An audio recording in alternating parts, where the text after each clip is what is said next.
Hello, everyone. I see that everyone is joining for today's GitLab Duo and AI workshop. I think we will wait another 2 or 3 minutes to let everyone join on in. I see the numbers are going up.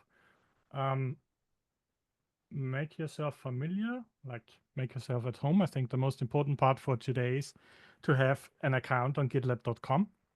So if you don't have a gitlab.com account yet and you want to participate in the workshop live, please do so now. Otherwise, yeah, I'm curious where you're joining from. So I'm based in Nuremberg in Germany, and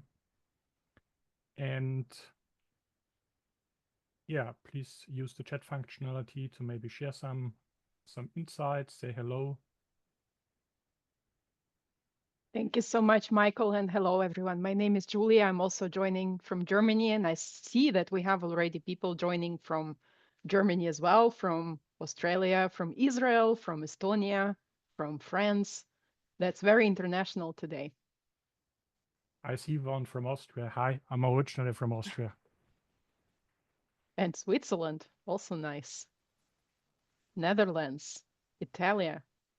Someone from Frankfurt. I'm also based in Frankfurt. Finland. And I see also lots of other cities. That's so exciting. Finland, Croatia. Wow. But you are spot on, Michael. We need to give everyone a couple of minutes to join.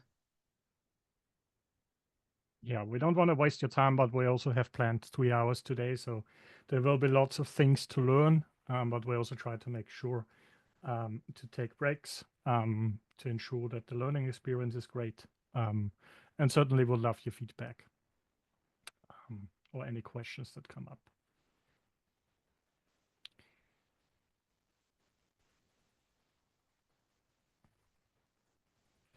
And my team or our team is also sharing resources in the chat. So you don't have to type it in what you see on the screen, but rather like click on the link in the Zoom chat.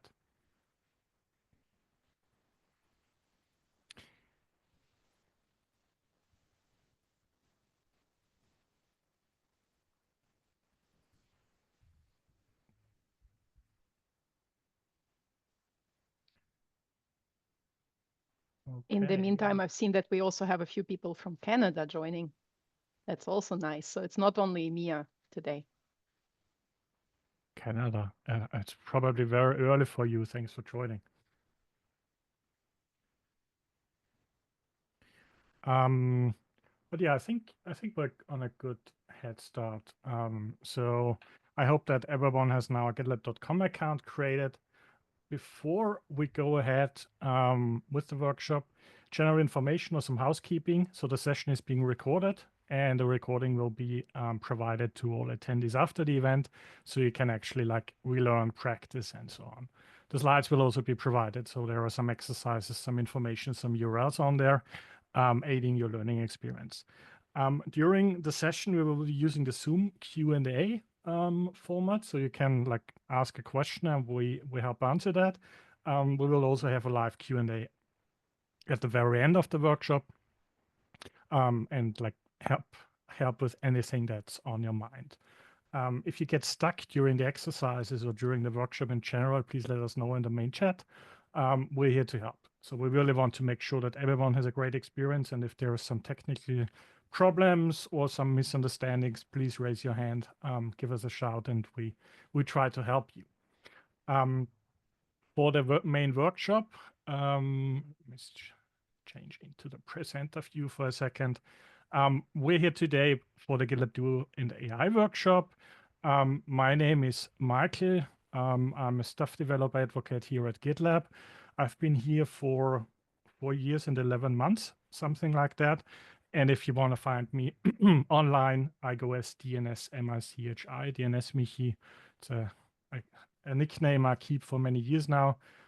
Generally, I do all things AI and do here at GitLab. And I'm joined today with Julia. Do you want to shortly introduce yourself? Yes, sure. Thanks, Michael. And hello again, everyone. My name is Julia Gatians. I'm a solutions architect here at GitLab. I joined GitLab over 2 years ago, and today I will be helping to keep things on track. So I'll make sure we stay on time. I will also keep an eye on the chat together with a few colleagues who are working behind the scenes. And I will also follow along with the exercises. So whenever Michael is leading a workshop, there is always so much to learn. So I'm so excited for today. Thanks for that. Yeah, the idea today is that we are building a Tanuki racing application and a public leaderboard, and we need to deliver that. We need to fix certain things inside and use all the capabilities that the airport workflows provide us with that. So we need to familiarize ourselves with the code base, fix vulnerabilities, and use GitLab Duo. In order to do that, we need to do some setup or some environment set up to ensure that everything is working out. So from the workshop agenda, we're in the lab setup. We have an access code which will give you access to a specific environment on gitlab.com, where you have access to all the GitLab Duo Enterprise license, GitLab runners, other features that are needed for the workshop. At the end of the workshop, you will have access to more, you will have more days to access it, and then you can also transfer out the project to your private environment if needed. For the next steps, I will walk you through the slides and then do it myself. So you need to hop over to gitlabdemo.com and use this specific redeem invitation code. And in order to do that, it kind of looks like this. So when you're on gitlab.com, gitlabdemo.com, this is the invitation code, which my teammate Logan also pasted in the chat, so you don't have to type it now. The invitation code needs to be redeemed here. And the other information you need on gitlab.com, the ID you need is your username without the @ in front. So for example, for Logan, it's LF Stucker, which you also need to provide as the gitlab.com username, and then click on provision the training environment. Then you should be able to see the credentials and everything that is needed for that environment, and also the URL where you can access the specific project or the specific group for the workshop today. When everything is okay, it looks like this. If you see that, like a 404, and it doesn't work, we also have a backup here. So when you see a 500 or 404, there are two different codes. We have an incident, or we had an incident yesterday. So we are trying to help you out with that. Yeah, and I guess we need those codes because I see already a few people who had 500 error. And Logan has kindly shared the backup codes. Thanks, Logan. Yeah, thanks. First alternative works for me, second try. Yeah, please everyone try the backup codes. If they don't work, let us know. We're trying to fix that. There are some lucky people who had no problems, worked for the first try. It's the problem with hitting a production incident and doing a workshop. I will test it myself in a bit. Hopefully it works for me first time as well. So when you need to log in again, you should be here. Now I need to do it. So let's quickly go back here, open demo.gitlab.com, redeem invitation code. Oops, copy paste this one. This is me.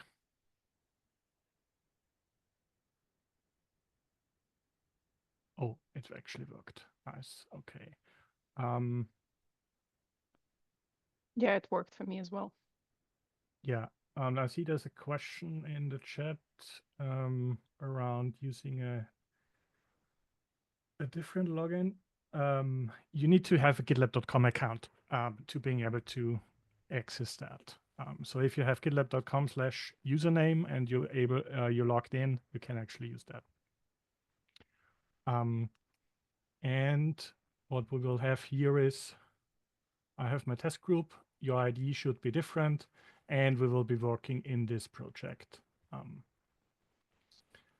Just watching the chat for a while now. I see there's a question around now. I have a 404 going. Logan, can you have a look? Yeah, for anyone that is still experiencing a 404, I'm going to resend the backup codes. Go ahead and test those out. But if you're still getting a 404, please send the link that you're 404ing on and your GitLab ID to the QA section, and I will get you set up. So let me go ahead and copy those codes. Yeah, and the session group name is not the same. So my generated session IDs, I use something.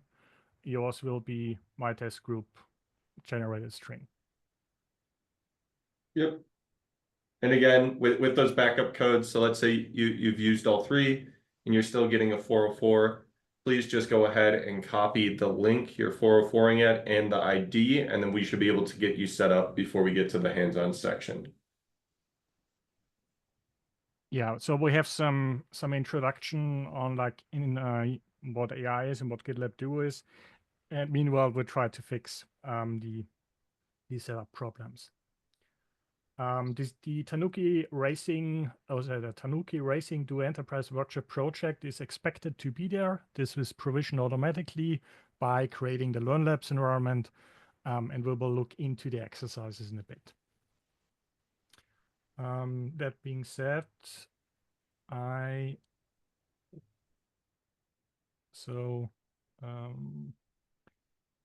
we are currently here, and we have a few people who do not have Tanuki Racing project. It does take a few minutes to load in with the current load. So if you don't see the project in, let's say 2 minutes, same thing, please go ahead to the QA section. We do see a lot of questions coming through chat because of the frequency of the messages being directly messaged. We can't keep threads. So please make sure you just go to the QA section of Zoom, not just the chat.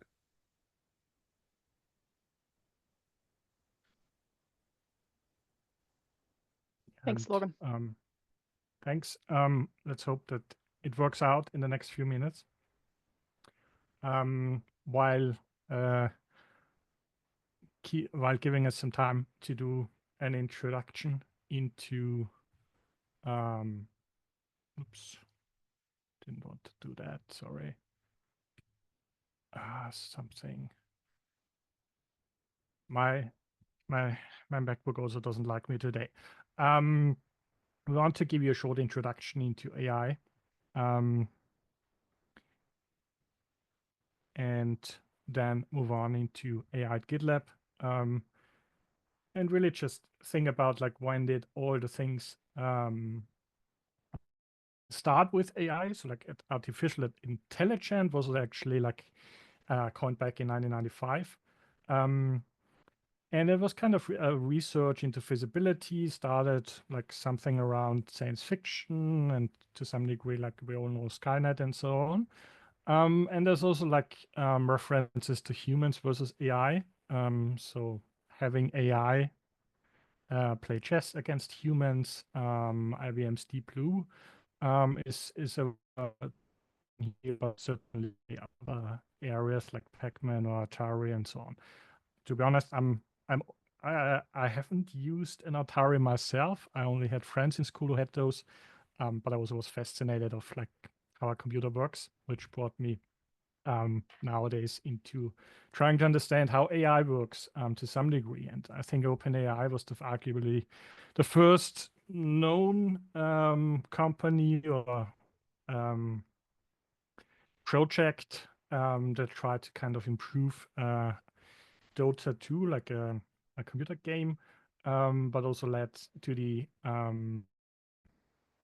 creation or infusion of ChatGPT, providing general AI for a different purpose. And the ecosystem or the industry is moving so fast, so we are quite beyond that already. So AI today, to some degree, we moved from code suggestions or code generation to many, many more things, but certainly it helps infuse faster deployments, improved security, enhanced quality assurance, intelligent monitoring, and also predictive analysis and so on. So in this sense, AI helps us get more efficient, helps us in different ways.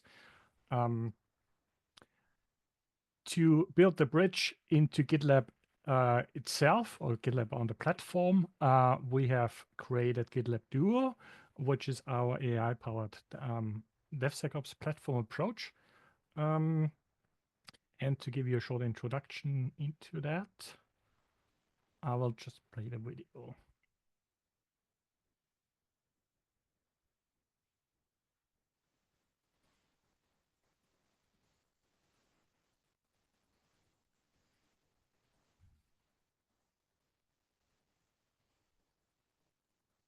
Michael, I don't think you're sharing sound.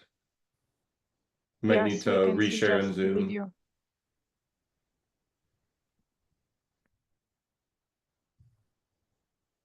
Okay.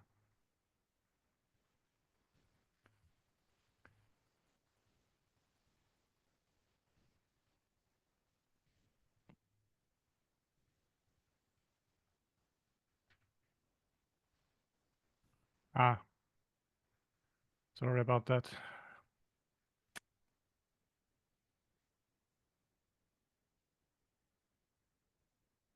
No worries.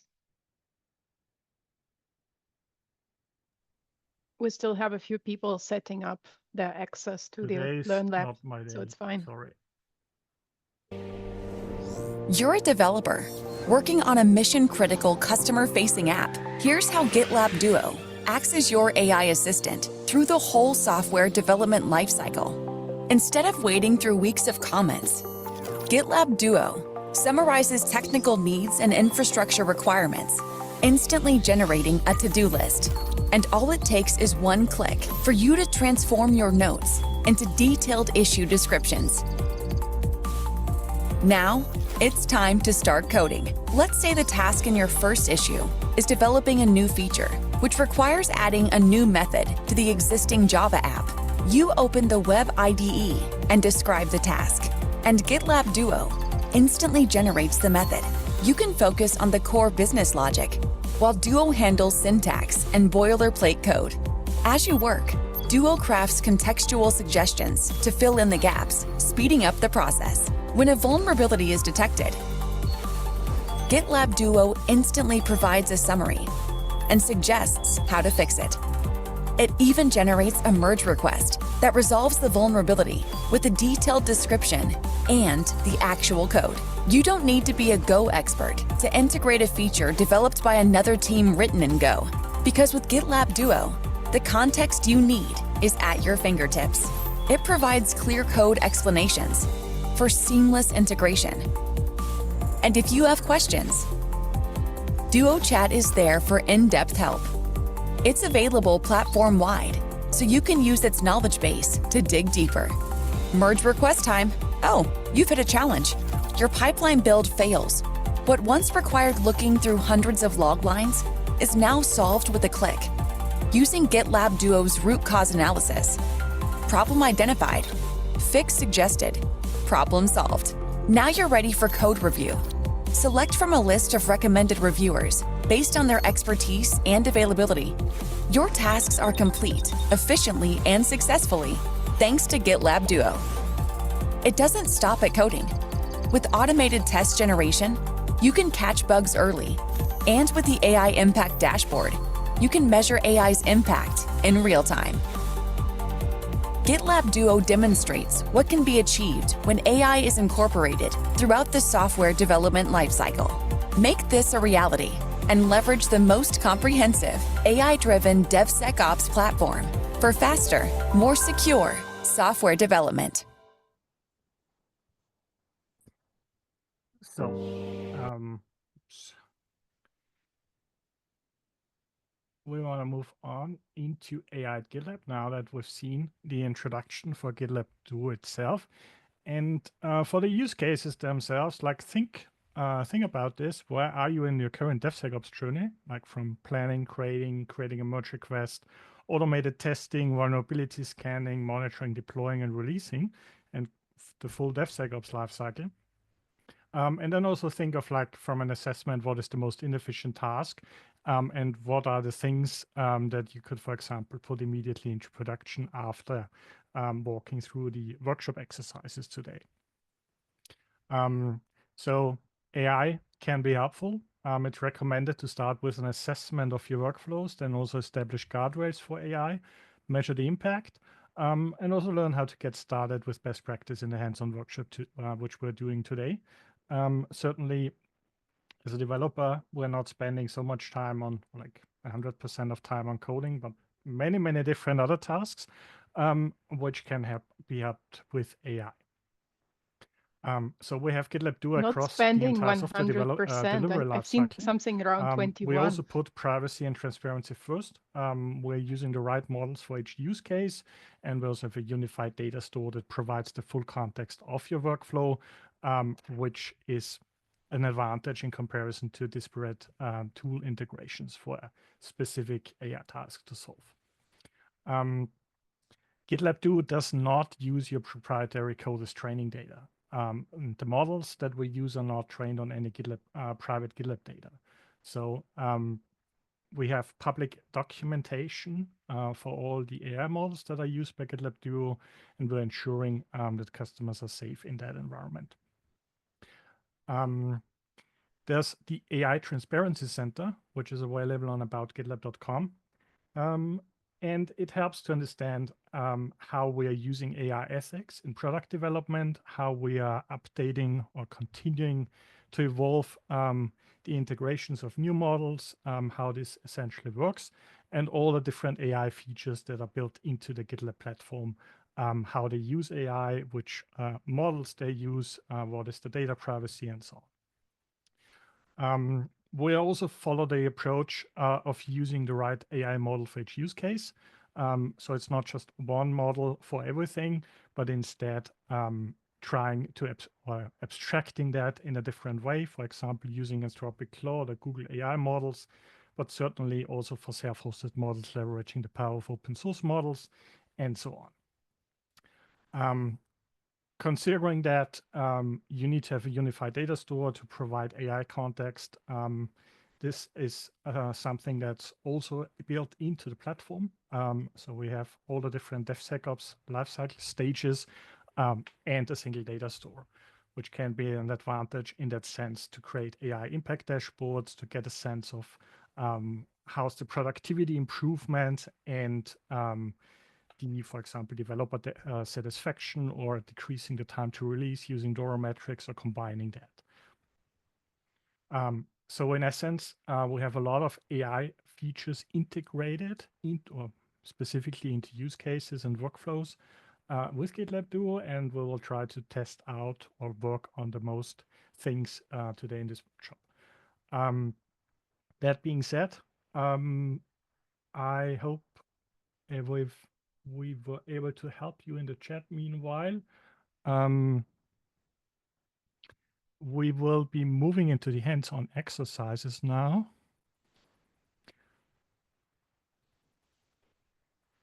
And we should have the project here, unless I see there's a question in the chat, no access to the project. I am think working the team through is working on answering the few of them. Q&A questions right now. I'm working through a few of them, but they should be up shortly. Let's see.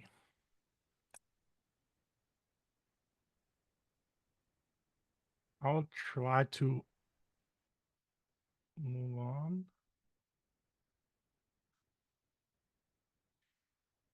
Yeah,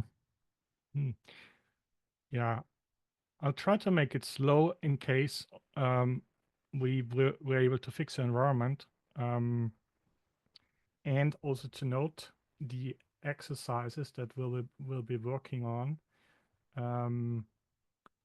can be done in a self-paced way as well, by either watching the recording or following up on the exercises descriptions. Yes, and the access will in order be to for access 2 the days. environment, navigate on the GitLabDemo.com account and open the group again.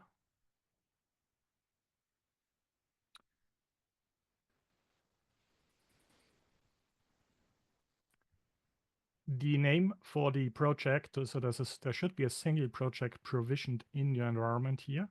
Let's make it a little bit bigger. Tanuki Racing Duo Enterprise Workshop. And what you will see here is a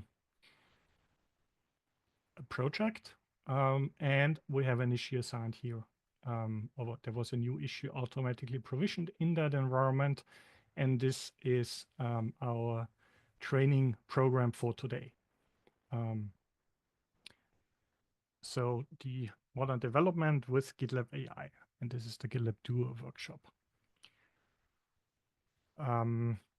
So the goal of this workshop is to give you an insight or like an overview of all the different AI features that are provided with GitLab Duo. So we won't just focus on code suggestions, but also trying to use all the different features. Some of those features are experimental, but would encourage you to check out the documentation, which is linked here, to get an overview of the different features, the current state, especially the availability, whether it's on GitLab.com, on the SaaS platform, on self-managed or GitLab dedicated, which is a single tenant offering. But yes, if when you see the project and the instruction, and I hope most of you can see that now, the instructions or the preparations are telling us we should assign ourselves. So in the upper right corner, there's like the issues. I can click here, assign myself. So I will be working throughout this workshop today on the exercises. Next, we want to do a check into GitLab Duo chat. So we are in point number 1 here, open GitLab Duo chat. In the upper right corner, you can see there's a GitLab Duo chat icon. When I click on it, GitLab Duo chat opens. So this is a typical chat prompt. I can ask specific questions. It says, I'm GitLab Duo chat, your personal AI-powered assistant. How can I help you today? Reminds me a little bit of old Windows times with Clippy, but in a sense, it's really an assistant. It offers some pre-provisioned prompt,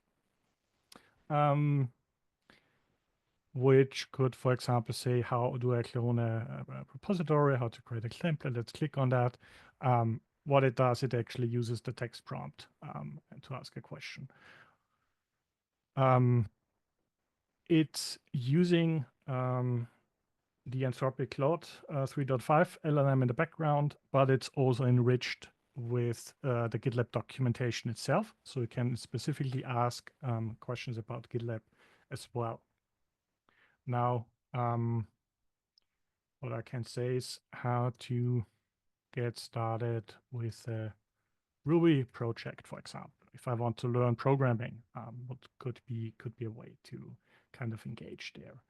What's important is this chat history runs kind of through everything. So every time I add a new question or add a new prompt, the context increases.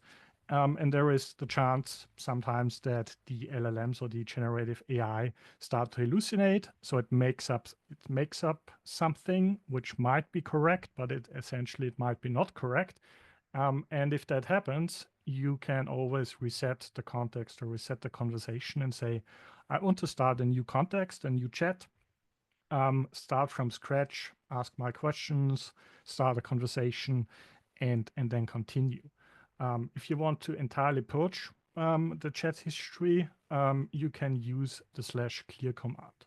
So every time you want to use a / command, you can also just type / and then start typing, and then it automatically tries to select the appropriate / command. So clear essentially resets the chat history, and I can start from scratch again.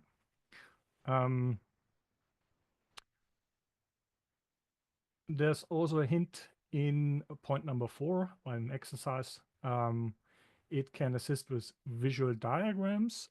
So we should navigate here and open chat again. Oh, actually, let's open this in a new tab. So I'm pressing Command here to open a new tab. Not this one, this one. And let's see. Please create a Gantt diagram for this epic. Okay. Please create a Gantt diagram for this epic. And the reason why I'm using please here, in my previous career, in previous life, I would say I never asked a question, and I found it quite hard to interact with a chat prompt. So I treat it as a human being and say please and thanks and all the different conversation and politeness types or things, which helps me just to get going and get answers. It produces a lot of output, so it's relatively verbose as a model, but it's super helpful in that sense. It's also producing a Gantt chart, which we can copy to the clipboard. So there's a hover action over here and reuse that. But we can also say, well, let's, for example, follow up and make it shorter, or use a different output type. Can you generate a mermaid chart instead, or something like that? Which is helpful to know that you can always refine the prompts, follow up and say, well, I need something different, or make it really a conversation and get helpful output, which would otherwise take a couple of time, I would say. In that example, it actually uses colors. I haven't seen that before. This is nice. So I can actually use that to my advantage and solve tasks that are either time consuming. I personally think it's sometimes it's a little exhausting to understand different syntax for graph things and so on. So this is something which is helpful. If you want to try out ASCII art, which I did in a recent workshop, this is also fine. You can also say something like, explain it to me like I'm 5, or some more things. So we will explore some best practices later on in the workshop. I don't want to overload you now, but certainly there's a whole lot more to just the chat prompt here. Okay, now it says we should use /clear for the last message, which we can do. You will also recognize when I open do a chat in this specific tab, it keeps the history. So the session is shared on the GitLab instance and also with connected clients, which is helpful. The retention is documented. The retention time is documented. I think currently it's 7 days or 1 day. Just to make sure that nothing private gets leaked. So let's clear that, and then it's gone.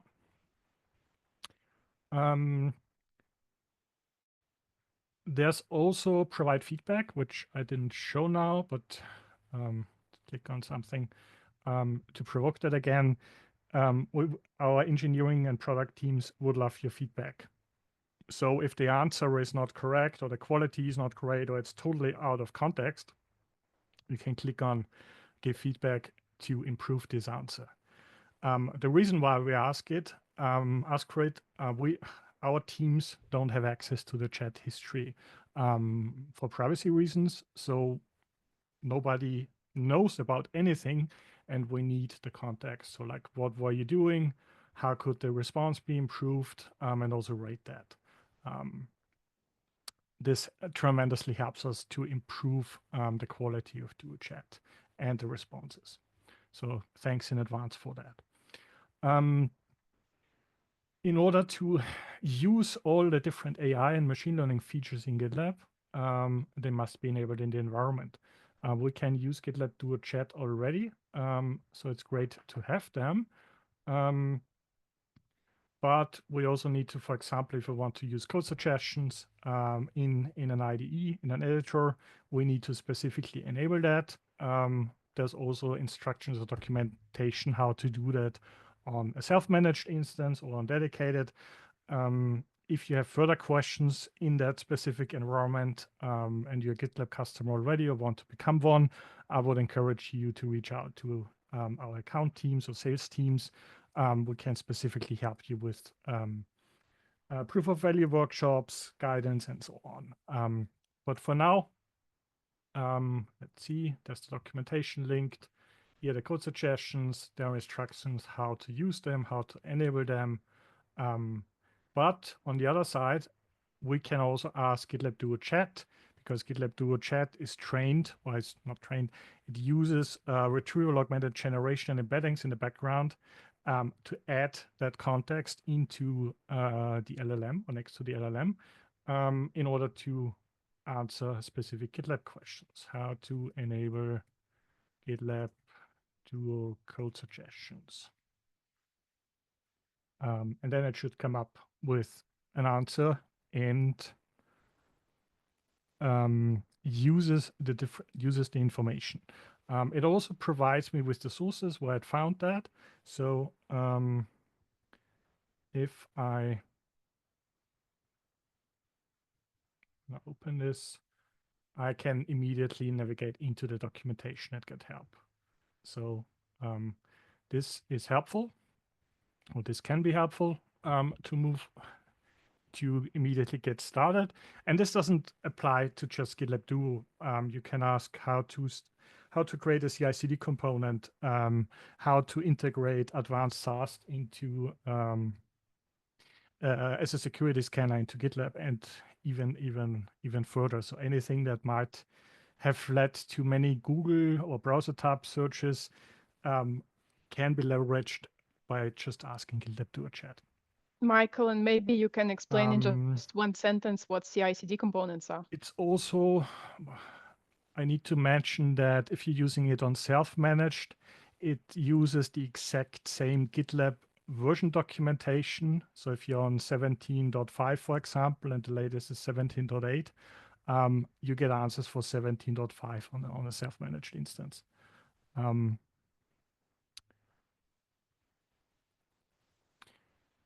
Okay.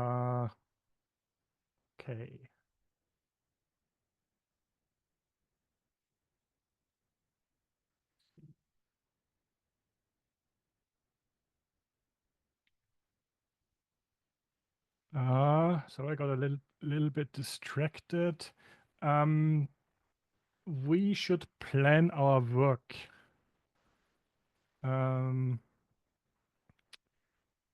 We need to create an issue. We actually want to start working on the Tanuki racing application. So the ask here is, and let's close GitLab Duo Chat for a moment.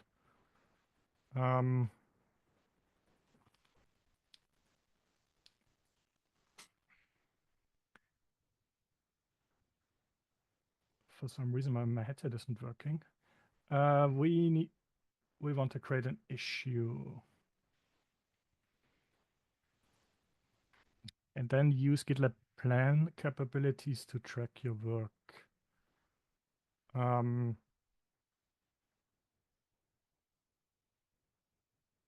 use the left-hand navigation menu to click through planned issues.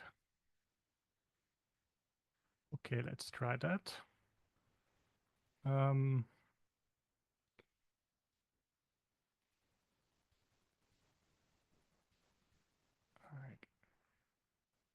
Actually, I should be working in a new tab.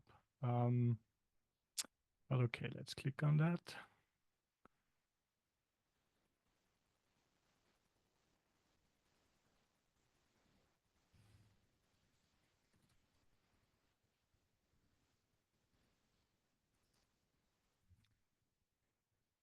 And give it a title.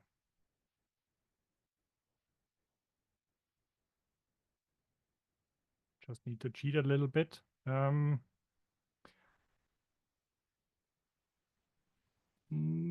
Yes. Okay. Let's read the instructions first before doing it. Next, click on New Issues, give your issue a title, then click on the Tanuki icon in the description section. The Tanuki is the GitLab mascot and the logo. So we're actually searching for a Tanuki icon.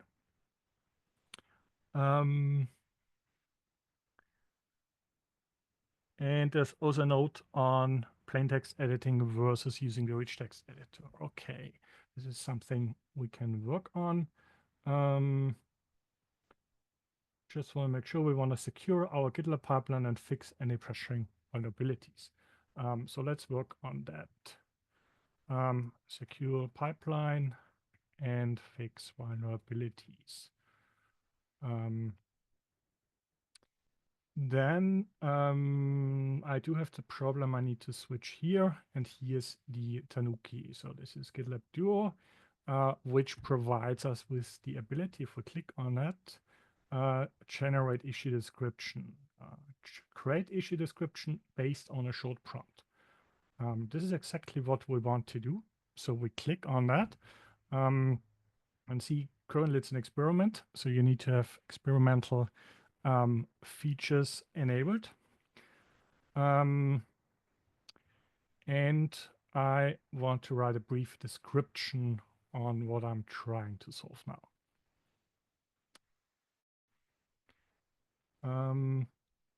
In point number 4, it says generate issue description, and then in the pop-up write include GitLab scanners to secure our CI/CD pipeline, fix any newly discovered vulnerabilities.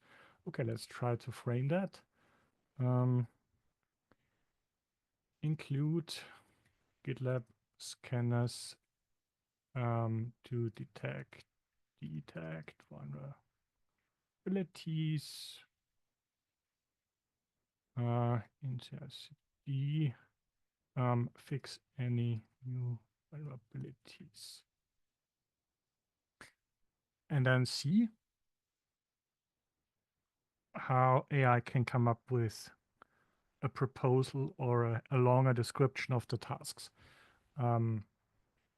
So what we can see, it creates like a heading, description. We need to integrate GitLab's built-in security scanners into the pipeline to detect potential vulnerabilities in our code base and dependencies.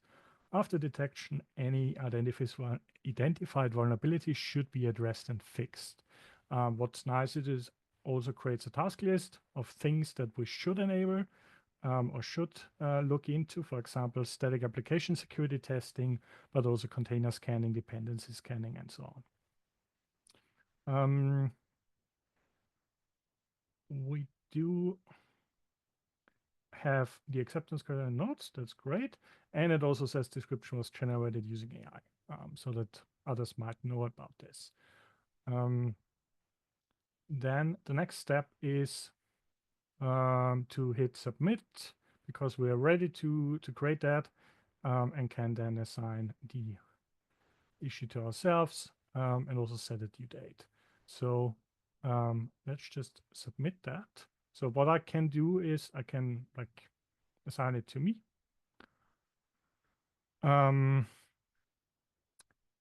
The due date can also be entered here, but let's just assign it here. Due date is today's this one. Let's set it to tomorrow. if we would have labels and so on. Could also use that. Exactly. Now I have an issue. I've set the due date. I could also use quick action and like say the due date should be in 2 days, and just modify that.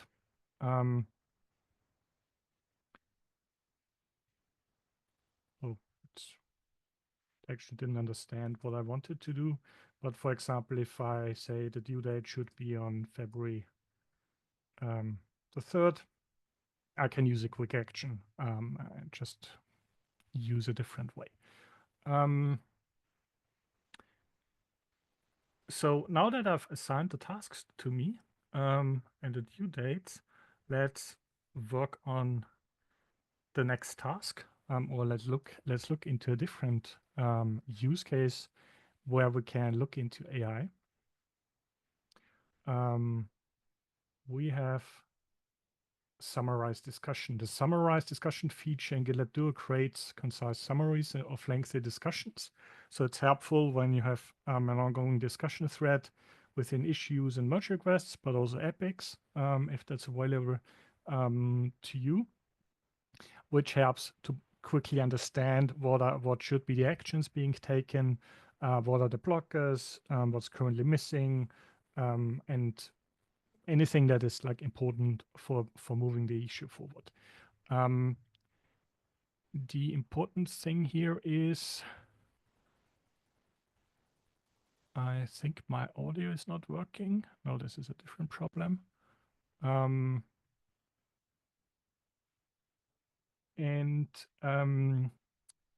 Yeah, so the summarizing of comments or discussion threads works similar like the summarizing merge request feature, but certainly we want to try that out. Currently, we don't have any long discussion summaries in our current project, so we will be using a real-world scenario from a GitLab issue, which is linked here. So here's an example issue that we will be looking into. It's a relatively old issue, so we can see in the preview already it's 7 years old. We do have, it's on the backlog and so on. So we can open the issue in a new browser tab, scroll the section into activity, and then use view summary. Okay, this sounds doable. If I'm talking too fast or if the exercises are too fast, please let me know in the chat as well. Let's open this in a new tab. And okay, it's a description. You can see it has a lot of upvotes. It has probably a lot of comments. Participants are loading, so probably lots of participants. Scrolling over that, it's quite a long scroll bar, and to be honest, I have no idea what the current standing of the discussion is. The good thing here is, going back up a little bit, when you see the activity tab, like starting the discussions,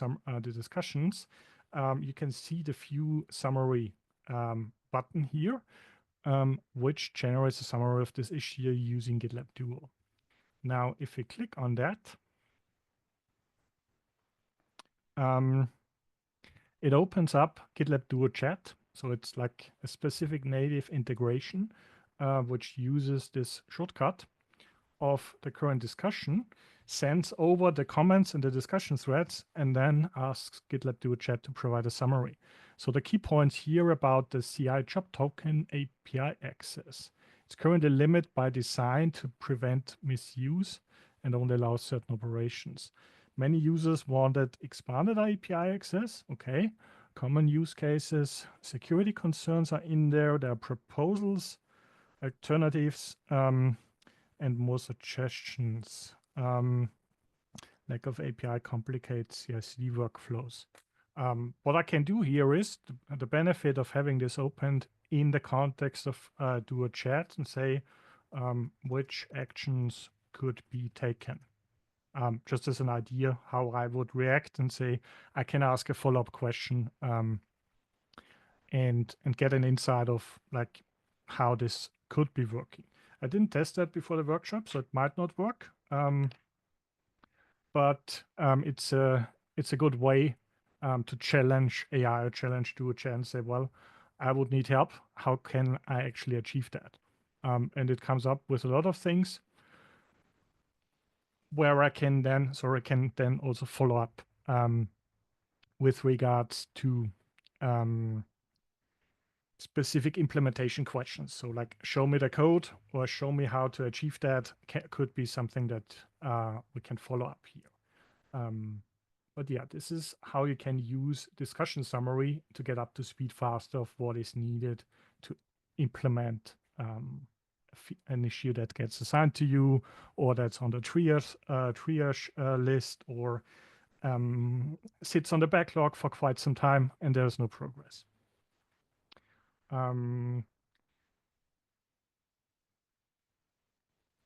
There's a bonus tip in the DuoChat window that opened. Type summarize issue to generate a contextual overview of the issue in this discussion thread. Okay, we can also try that.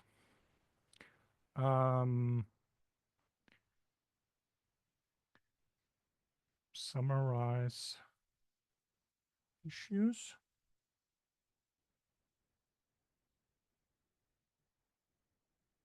Did I do it correctly? No, issue. Oops.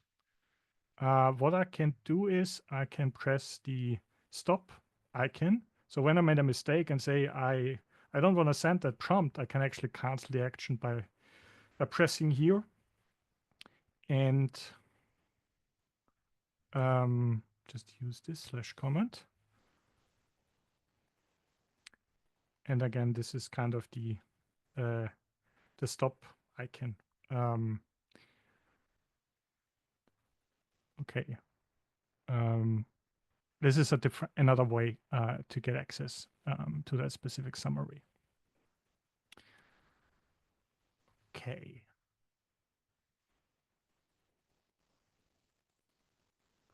I see a question in the chat. Is it possible to zoom generated diagrams? I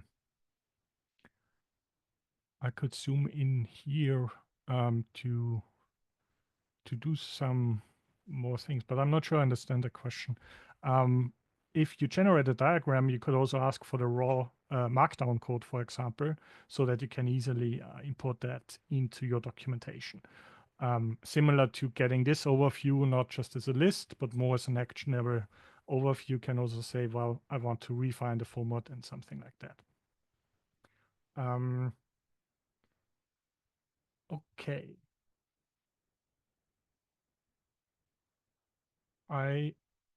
Hopefully this works for everyone.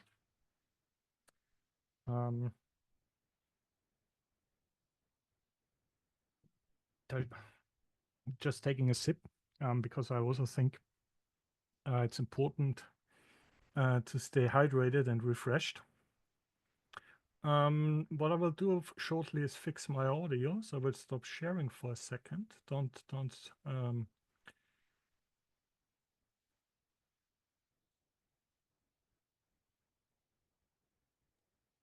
Michi, while you're fixing your audio, I would launch the poll on the paste. Is that okay? I'm here again. Michi, can you hear me? And now my audio is back. So the Zoom sharing with sound did break my entire audio setup. Sorry about this. It's fine. I had to be silent. I practice being silent, not my strongest suit. No, it's always fun to tackle technical challenges while trying to host a workshop that is engaging. But so far, absolutely, and no worries. In the summary, if the let's see. I mean, currently, if you have something like here, this is, I think, an experimental feature to kind of allow this to be dragged to the side. So it might not be available to everyone. But what you can do is, if you have a Gantt chart or a mermaid chart here, is to say something along the lines of, like, let's generate a quick chart, a mermaid chart of how a TCP request works or something like that. Hopefully it works, or it does something. Yes, it does. It tries to generate that, and this is probably not readable. But when in future GitLab releases, it will be able to kind of move that out of here. But it can also be a way of saying, well, please provide the raw markdown code block so I can copy that into my documentation or wiki or wherever we want to do it. So I can refine that. I can also merge that into the first prompt or the first chat question. But for me, it's really like I often just want to see how it works and then refine it, similar to how I write code. First I make it work, and later on I make it beautiful. So kind of getting to see what's there, and then being able to just like use the copy action. And which issue can I could actually scroll to the bottom here, paste it in. Oh, no, this is the, actually need to use plain text here.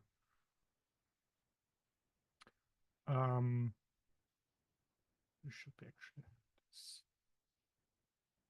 Now I can like have it in my issues. Could also edit the issue description. Could open the wiki and edit there and so on. So I think kind of using DuoChat as a generator for documentation or for murmur charts can be a helpful way to make things fast and easier, but then use the actions to actually create that. And I don't know what the future will bring, but maybe we have GitLab Duo generate merge requests to automatically update the documentation in the future. Certainly it's helpful for anyone who needs to onboard into new code or needs to onboard into new technology, being able to ask questions, which typically would take more time. I also learned the ISO OC, I don't know how to pronounce that in English, the 7 layers. I cannot remember the 7 layers, but now I have a friend on the side that I can ask when there is a specific concern or specific question. So I think we are changing the way how we learn by using or leveraging generative AI and chat prompts. But we also want to look into more things we can do with AI. And I personally find this exciting because we want to use it for CI/CD pipelines and for troubleshooting. And in order to do that, we need to generate some data for our project. So we have a predefined CI/CD pipeline configuration here, which we can click here to copy it into the clipboard and use it. We will inspect it in a bit what it does, but generally it includes security scanners, which we should include for a project, and then it also tries to build it using Docker. This looks relatively sane, so let's try that and add that into the CI/CD configuration. In the left-hand navigation menu, we have build and the pipeline editor. So if you haven't heard about it, the pipeline editor is in here, and the great thing about the pipeline editor is it provides you with live linting or like checking of the pipeline syntax, which is correct. So for now, we select everything. So I pressed Command A now Command V to paste that. I'm on macOS. The commands might differ on your environment. And now we can again see the pipeline syntax is correct. So it's helpful to kind of have that. If we break that intentionally, we can see it underlines it and it's invalid. So this is actually helpful to write CI/CD configuration. And we added that. We currently don't have any pipeline, so this is again running. Now let's check the issue that we have assigned. This actually talks about it. It's great. And go back into our course. Oops. Let's go here. Michael, Hello. and we had a few questions about how to enable experimental features. I guess we will need it for a few exercises. I shared the documentation here in the chat a few minutes ago, but we might also have to give a few minutes time to do this before we proceed with the exercises. Oh, some folks. Okay, let's quickly look into that. On GitLab.com on the settings general.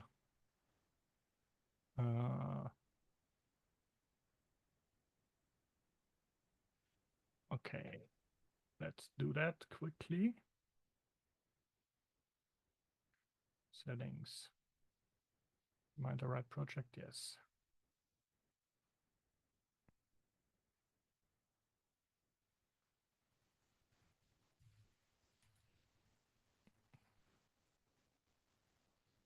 No, I should actually search for experiment.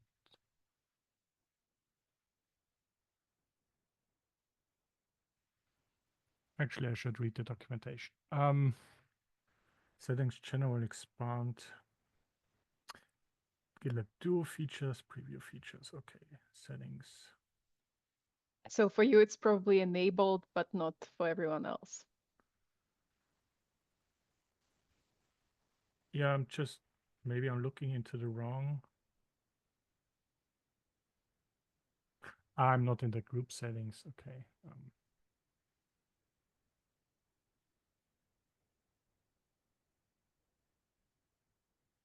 Sorry about this. I missed it before. In the group settings, so it's important to navigate into the group. Let's go back here. So we're in the group again. We have the project here. And then on the left-hand side, you have settings general. And here in this tab, there are the GitLab Duo features. They're on by default. If you don't have them on by default, you might be running into the errors. The other thing to look into is the experimental features.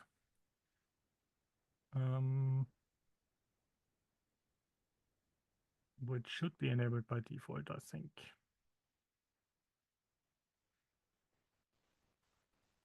Yeah, because the Learn Labs group is owned by us.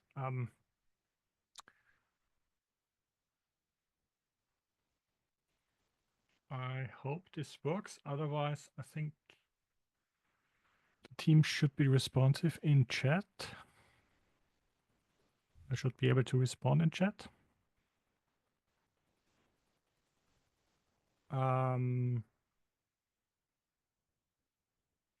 But the root cause analysis feature is GA since 17.3 last year. So we can safely use that for the exercise now. If there's any further questions or problems around this, please let us know in the chat.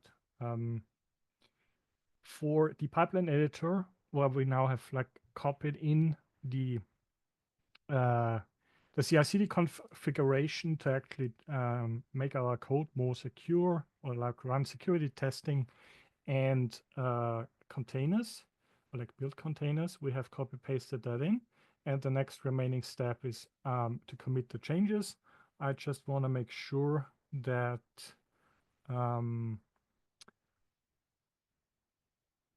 we follow the instructions for the workshop entirely. So it says we use that once change, click on commit changes. So the next or the remaining step is we leave that by default. We can actually edit the commit message, say update or add security scanning and build jobs, something like that. Then you can see the changes have been committed. There's a small pop-up and the pipeline is running. So I also can immediately work on the CI/CD configuration in the pipeline editor. And I don't need to change context. Now you can see the pipeline is running. Spawns, build, and test. We can also change into the pipelines view here. You can see that the pipeline is running. Let's click on the details. It's like from pipelines in the into the pipeline details view. We can see we have two stages, build and test. And the build job is currently running. The build job, I'm always curious, I'm always like to click into things. We can see that it's trying to build a Docker image.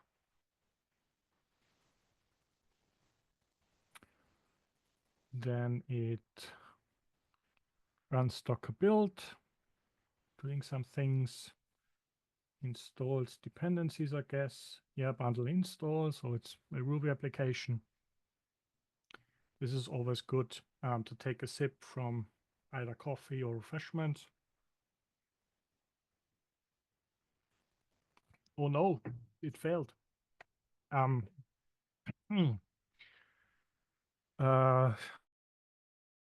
Okay. Now we need to investigate why it failed. Or we should investigate why it failed. Let's quickly check. We are now in our workshop exercises in 1, fix broken pipelines. So we noticed it failed. Now we're going to use root cause analysis to fix the issue. So this essentially works in the way that it sends the CI/CD job log, basically, without any sensitive information, into the chat prompt, or like sends it towards GitLab Duo, and then asks, uses a specific system prompt and say, like, please help fix that problem. So I, as a user, don't need to do much except for I need to recognize the troubleshoot button here, which is essentially using GitLab Duo in the background. Click on that. It again opens the chat prompt again. For some reason, it didn't trigger. Maybe it's a bug. Let's click on it again. Yes, /troubleshoot is the slash command specifically for this page, but certainly you can just click on the button. And we get a summary of the root cause of the failure. And the great thing, and this is, I have been wasting so much time of my life with fixing pipelines or CI/CD jobs, it comes up with an example fix to apply. Certainly, it's interesting to kind of get a better understanding of what the actual error is. So we can see we have 1,415 lines. Sometimes it can be hard to immediately see the error. Here it's access forbidden, denied.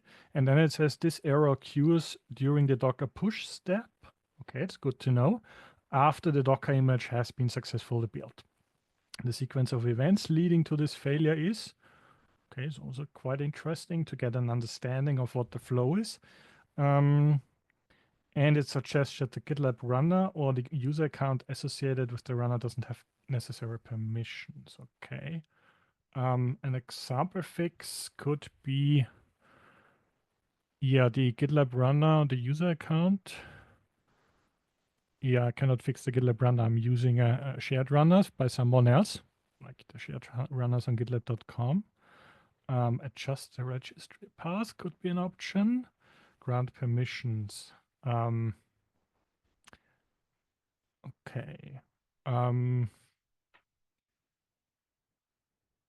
How can I, like, I could essentially open the CI/CD configuration now and follow up the conversation. But certainly, yeah, I think I know what's going to happen. But I also want to show you a way to kind of add more context to that. So what we can do, for example, is we have the context in chat here. And when we navigate into our repository and, for example, open the CI/CD configuration, which caused that problem, can I keep do a chat open from the troubleshoot, and then reference the opened file and say, using this file, can you suggest a fix for the problem in CI/CD? And this file is a specific reference for DuoChat to actually being allowed to read that file into context and then provide me with some information to fix that. And this can be helpful kind of at the Docker login example, and also iterate on, for example, say, oh, I'm not satisfied with that, I need a different solution, or I want to use, I don't know, a different container image or a different strategy for that. So it's all like using DuoChat and the context to get even like faster fixes and better results out of that. It can feel a little overwhelming. So in the beginning, I would just use it as a way to get an answer of like, why does it fail and how to fix it fast? But certainly can use it to advantage to actually make pipelines more efficient, or ask what other ways you can make to improve the pipelines. For example, adding caching. If you have lots of dependencies, Node.js comes to mind, or different other things. Now, following the workshop itself, we can add the Docker login, which is the password and job as shown below. We can cheat a little bit here and just fix it based on the workflow. Sorry, not workflow, workshop. In order to do that, we navigate back into build and pipeline editor and scroll down to the build job and copy paste the fix. We can again see the pipeline syntax is correct, and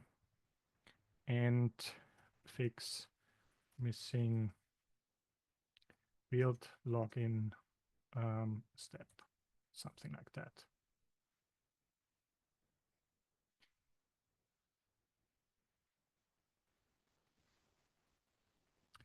I see an interesting question or interesting suggestion in the chat. If the troubleshoot output would automatically be added to the merge request as comment. A lot of our users don't read the logs on their own. I think that's a great idea. I'm not sure if we have automated that already, but certainly, yeah. Let's keep a note to create a feature proposal after the workshop. Would love to see that myself. Fix missing build login step. Okay. Now we kind of pretend to have that fixed. We have it fixed for the next steps in the workshop.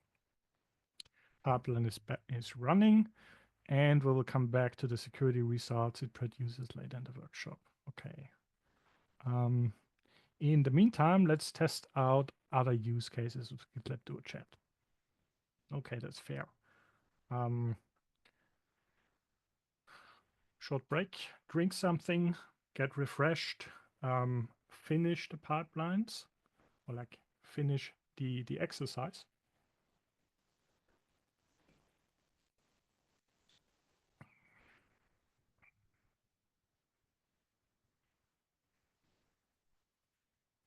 GitLab DuoChat doesn't understand add, but it's one of the future or upcoming features is to being able to include specific things into context. So /include is currently in the making. I think it's scheduled for one of the releases, I'm sure. But certainly what you can do, and this is a quick excursus, chat context aware of to the Zoom chat. There's the Zoom chat. So what I did earlier was like using this code or this file, but there's also /include coming. I think /include is coming in 17.9, which is the February release.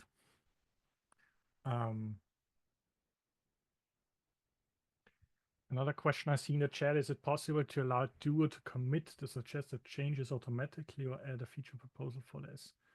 I think this might be a security or compliance problem to not allow this automatically, but certainly please propose. Create a feature proposal, tag me in there. So I also have the my nickname, DNS Michi on GitLab.com. And we can certainly work with product and engineering together and see how far we can get there. Everything that can be automated, or like the missing step to make it as convenient as possible is, I think, important. Yeah, and otherwise anything that comes to mind now when I show things and say, hey, this is missing, or hey, this would be awesome, please create a feature proposal. Use the feature proposal lean, the issue template. And if there's any confusion with the labels, just tag me in there, and I will take this on and sure to connect you with everyone. Short excursion into more interesting developments. How can we use or ask more of GitLab Duo Chat? I mean, I showed a few things already, but certainly we can ask GitLab Duo to write CI/CD configuration for us, which I also used or learned to use in the past. So it says create and what is wrap the result in a code block. Okay.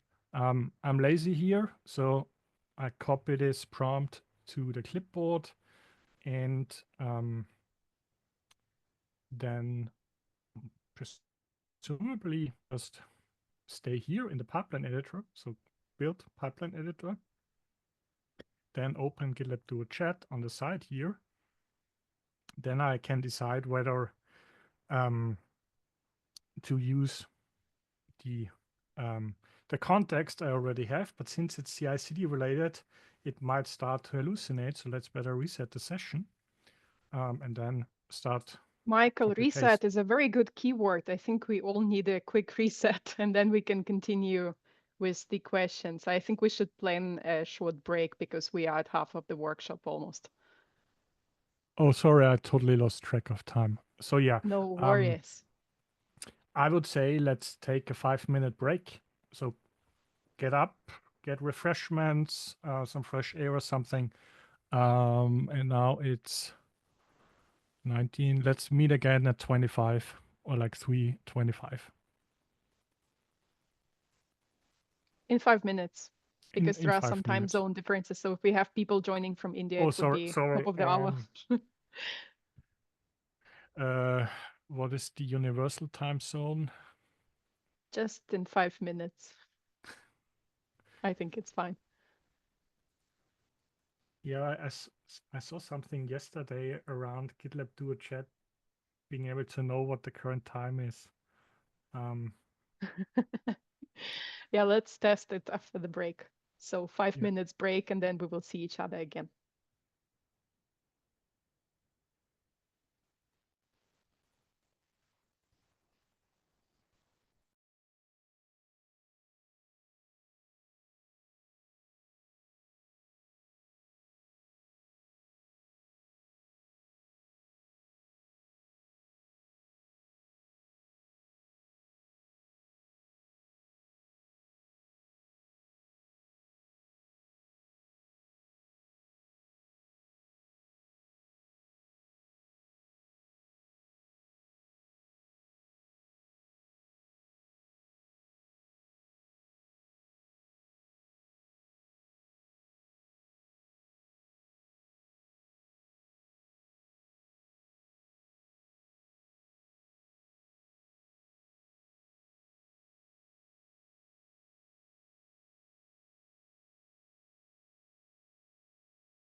Hey,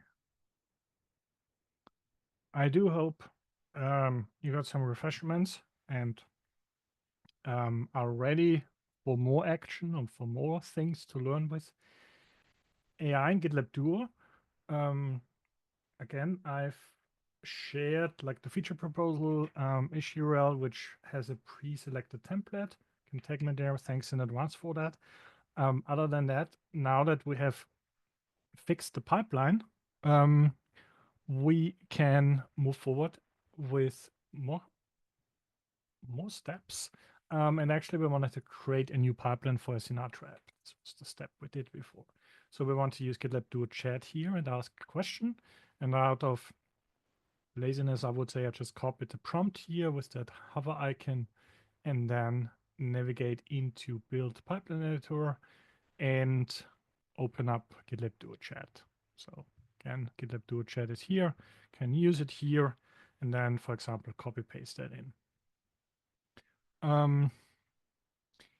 Then we can press enter to send the prompt. And hopefully oh yeah, it's actually working pretty fast. Sometimes it can be that the LLM needs to think a little bit. So it can take some time to actually get a proper response. But in this case, it provides me with a Ruby Sinatra application, uses Ruby 3.8. No, it's not 8, cannot read, it's 3.0. What I can do, for example, is to say, please use Ruby 3.2 or whatever version is current, and then it will start to come up with a refined prompt.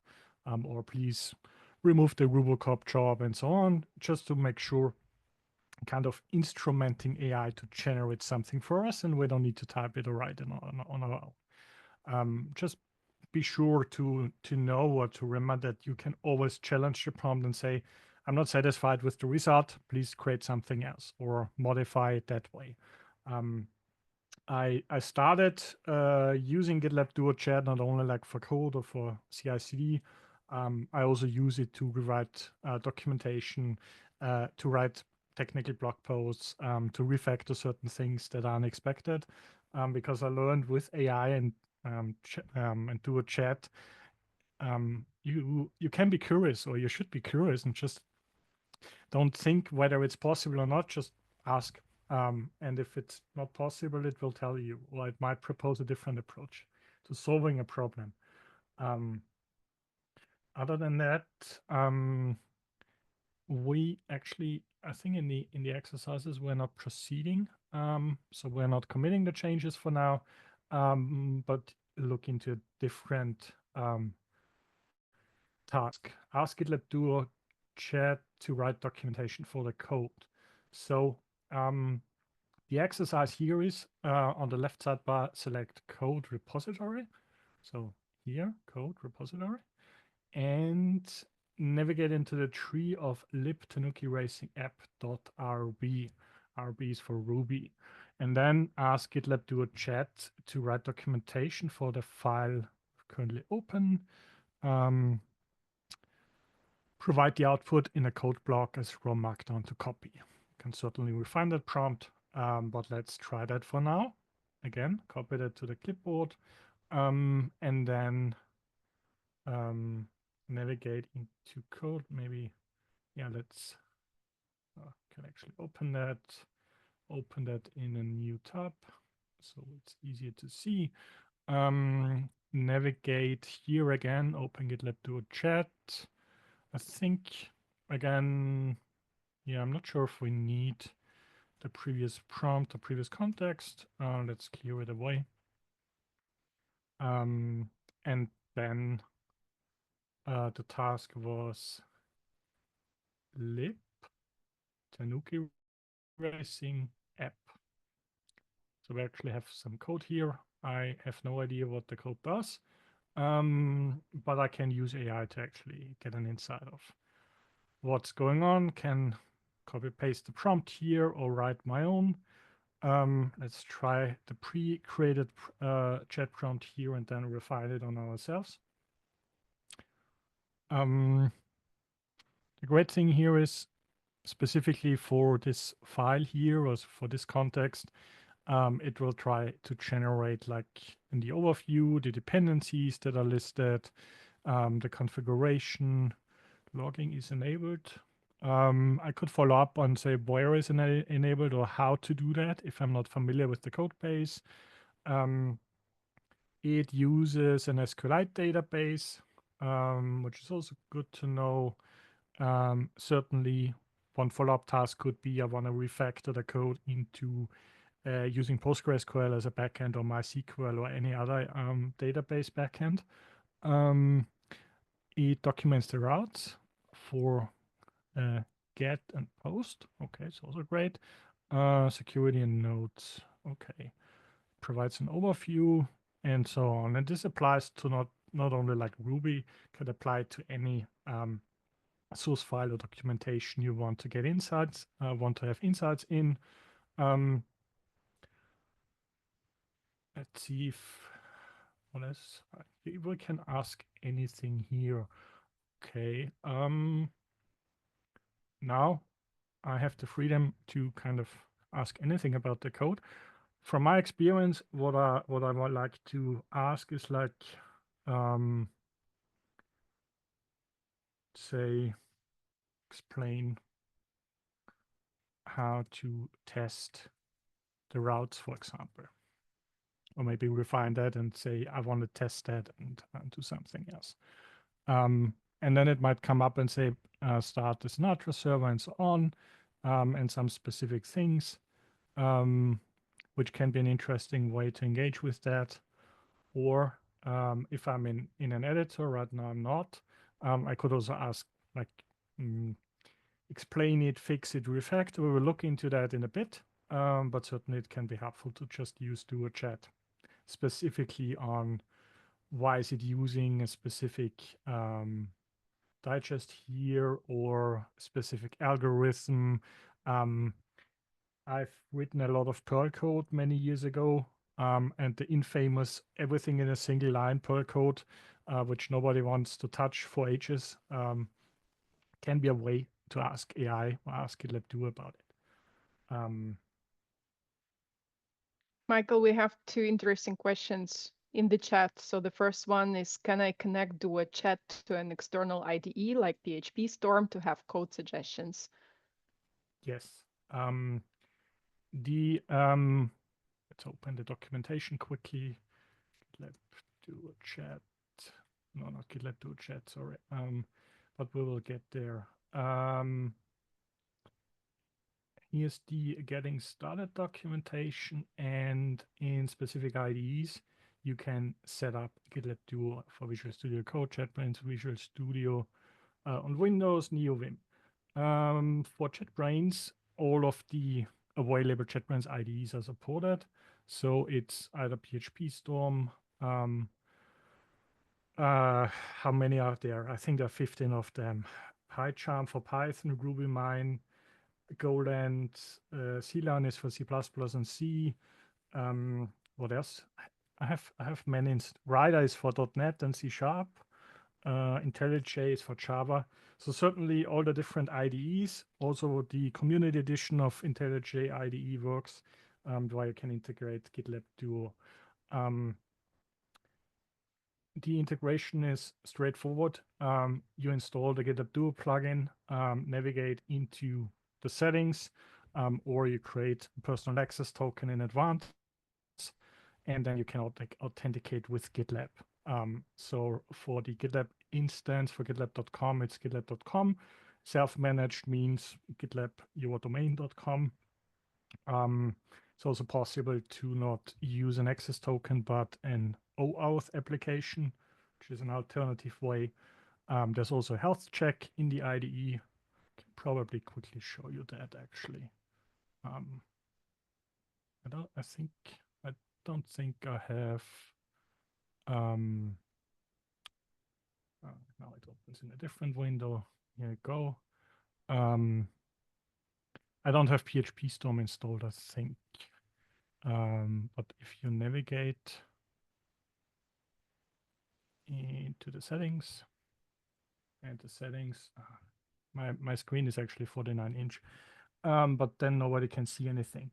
So in the settings, you can add a personal access token. You can verify the setup. So there's a health check going on, and then you can enable code suggestions and do a chat, all the different languages, additional languages, and so on. When it's enabled, you can actually invoke that. I will show that later on. But do I have it? Well, I don't have it configured here. Do I have some? Well, I can actually show it now. Let's create a new file. Sorry for going off script now. Create a new web server. And this triggers code suggestions, and then you can accept it with tab or not. But we will look into this in a bit. The other question I see in the chat, is it possible to automate the generation of documentation as when the file changes for the docs? Yeah, I could think of, or we are thinking of something like do workflow in that regard. So like automate specific tasks and then leverage AI to, for example, generate documentation and keep it updated. But also certainly other tasks that require creating a merge request automatically and then have it reviewed or approved, or AI helps us with code reviews and approvals, which is also a thing being developed with GitLab Duo, and certainly ensure that everything gets automated. But for now, we're inside asking GitLab Duo Chat. You can also use GitLab Duo Chat in any of the IDEs. So even on Microsoft Visual Studio, this is relatively new. I think it was added in 17.5, 3 months ago. But certainly leverage the power of Duo Chat in IDEs. For this workshop, we will focus on the web IDE in a few seconds, just to ensure that everyone can use it. But depending on time, I can also show you some more IDE or local IDE things later on in the workshop.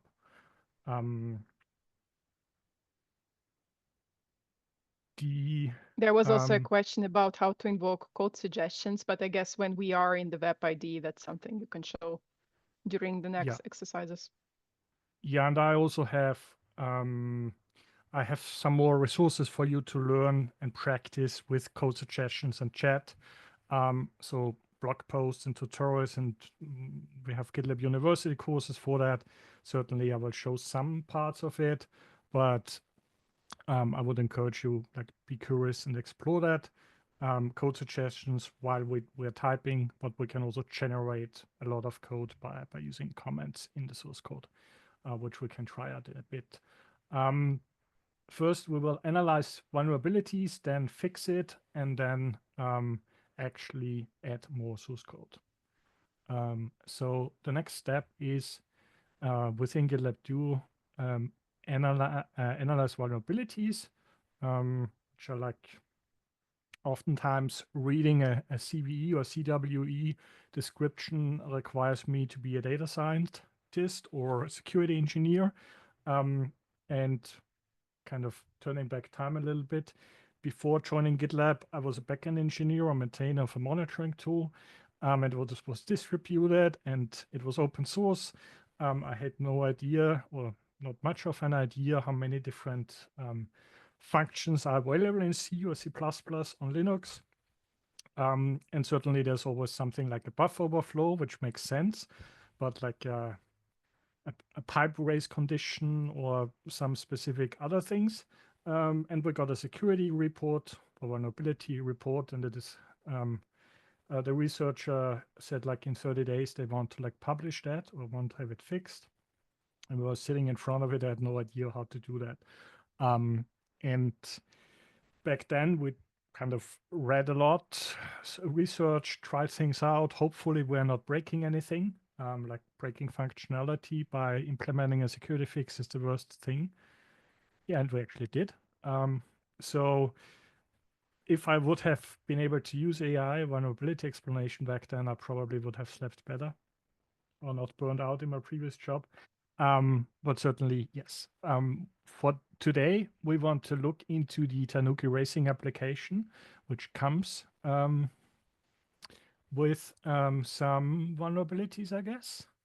And we need to make sure the most recent pipeline is kicked off. So we have the latest security scans running. I think that's being done already because the pipeline has run. But let's quickly check that in build pipelines. We can see the pipeline has passed 21 minutes ago. And I can either go here into this status in the pipeline or also in the small stages icons. And we can see we have SAST has run, and different SAST scanners have run, so GitLab Advanced SAST and also SEMGRAP. And there's also KICS, which is for infrastructure as code security scanning. So this looks good. Quickly change to the exercise and see the overview of the vulnerabilities of your project. So on the left sidebar, we have secure and vulnerability report. Exactly here. And click on any of the vulnerabilities present. There will be a number of vulnerabilities like token leaks and container issues, which we can fix later on. For this exercise, we want to look into the vcache. Okay.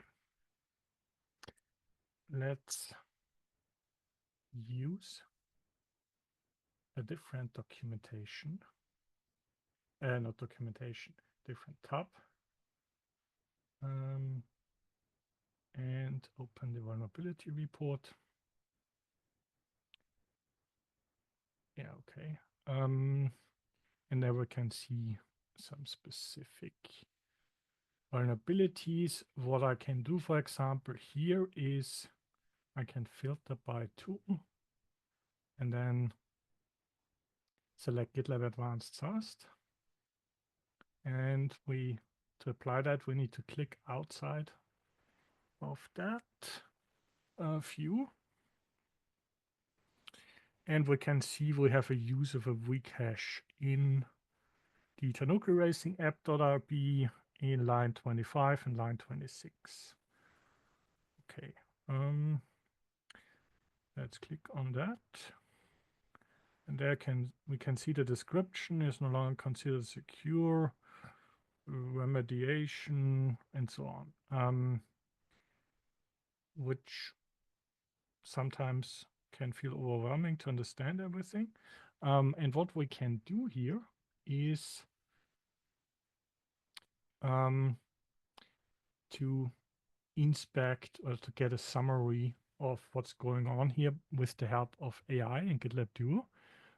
So on the right-hand side here, there's a drop-down which says explain or resolve with AI. And in the first exercise, we want to explain with AI. So click on that. And it opens GitLab Duo Chat again with a specific context and triggered command here. And it's providing a summary of the use of a vcache. It's a vcaching algorithm. Then it comes up with an exploitation example, so you can better understand how someone with malicious intents or bad intentions would be able to kind of attack that scenario, which can be helpful to create like an end-to-end or pen testing scenario or to reproduce the problem. And then it also comes up with a remediation summary and a proposal how to fix this vulnerability. So for the SHA-1 hashing algorithm, we can actually use a stronger cryptographic hash function. And also generates an example how to fix that problem, which is also helpful and great in that regard. I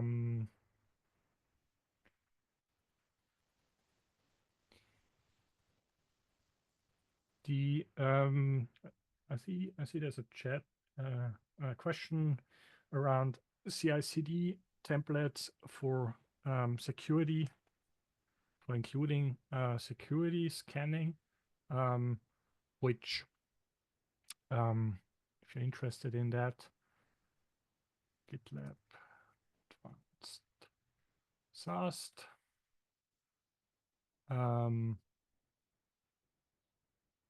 And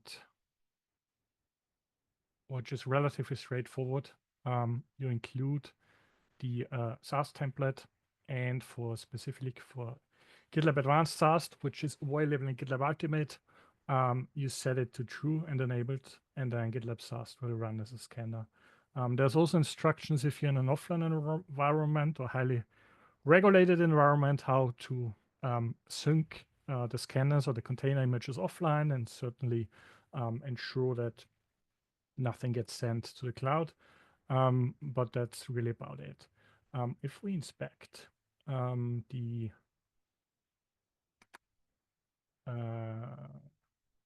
go into the pipeline editor quickly, you can see that Advanced SAST is set in the variables section, and the template is included here next to other templates.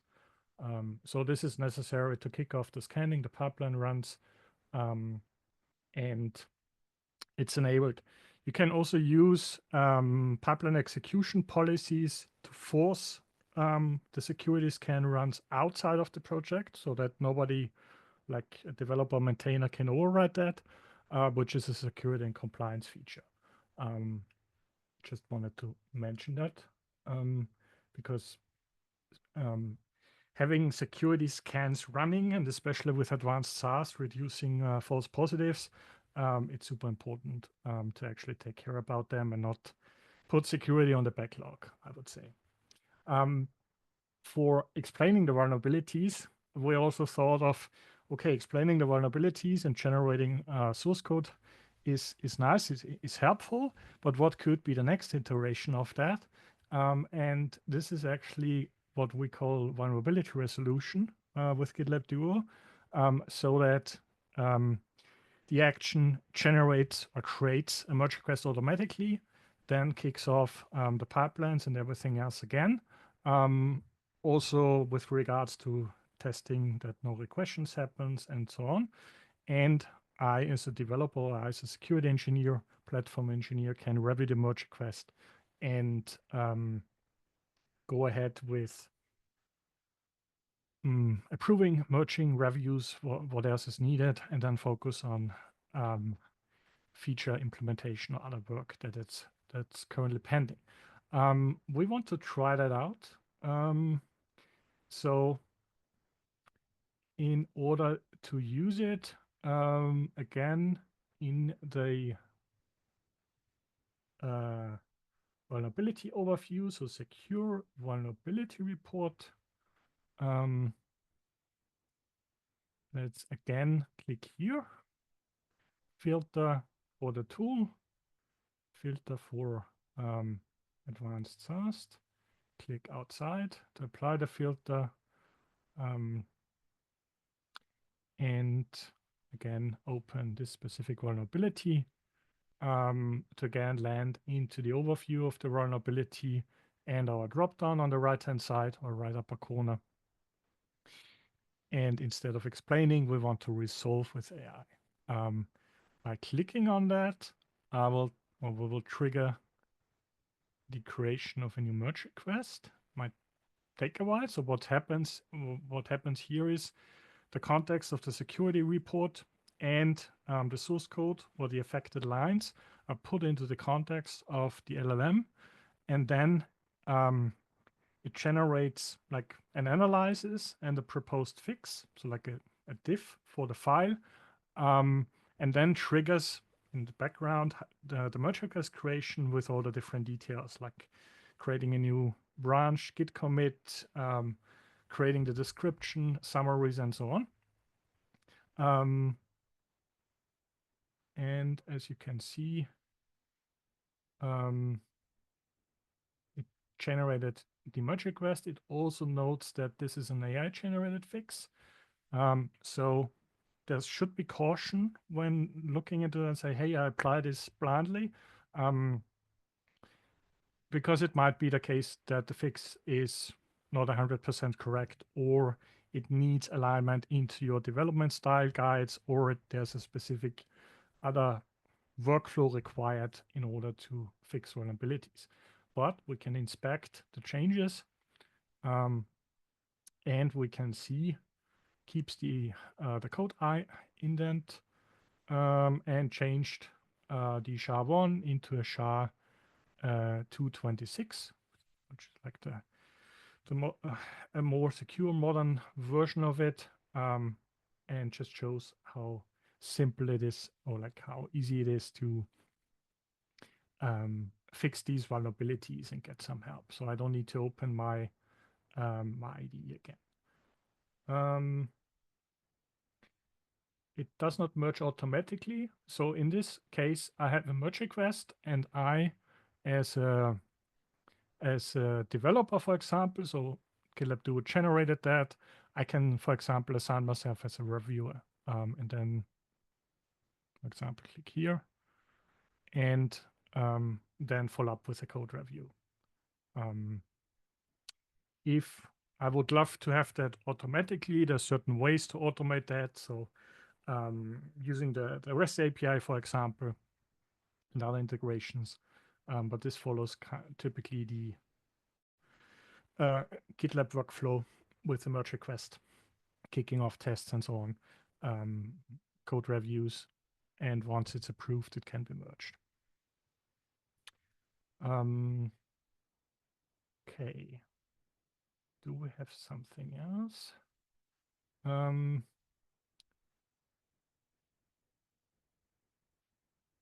We have created the merge request. Okay. Sorry. We actually were resolving this. The next thing is we might be having a vulnerability resolution not available. So the teams are conducting quality assurance on the different CWEs that are supported.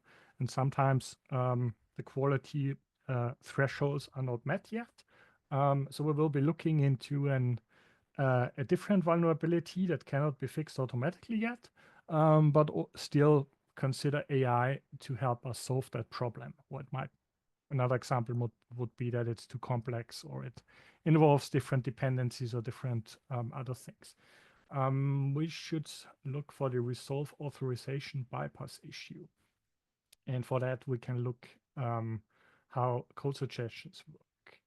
Okay, let's again navigate into a secure vulnerability report. Basically do the things again. In order to filter it again, click here, tool, GitLab Advanced Task, click here. We need to open a proposal to change the UI UX to just automatically apply that. And then go here into the authorization bypass vulnerability and application. What does it do? It's actually a secure code example. It's this one. It just takes the ID from the outside. It might be interesting if what kind of injections are possible. What I can do here is GitLab Duo is unable to suggest something yet. This might change in the future. If we click on learn more,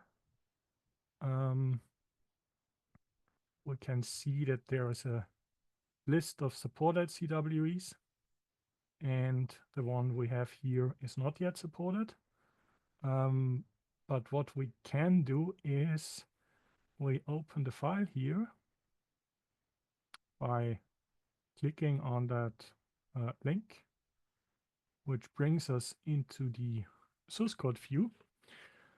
And this is just the view. But as a next step, following the instructions, we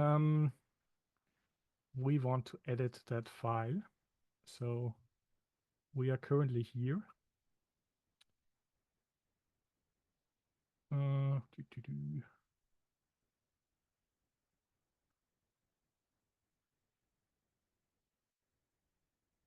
Yeah, so we can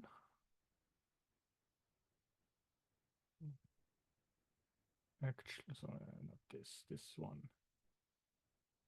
We can ask GitLab do chat again if we want to, but we can also open the web IDE, which is available in the edit button. And here is the web IDE. Can open it. Okay. We'll also notice the dot here. So if I press the dot on my keyboard, it's a quick action to automatically open the web IDE, which then opens a new tab and then spawns the web IDE. And also opens the file again.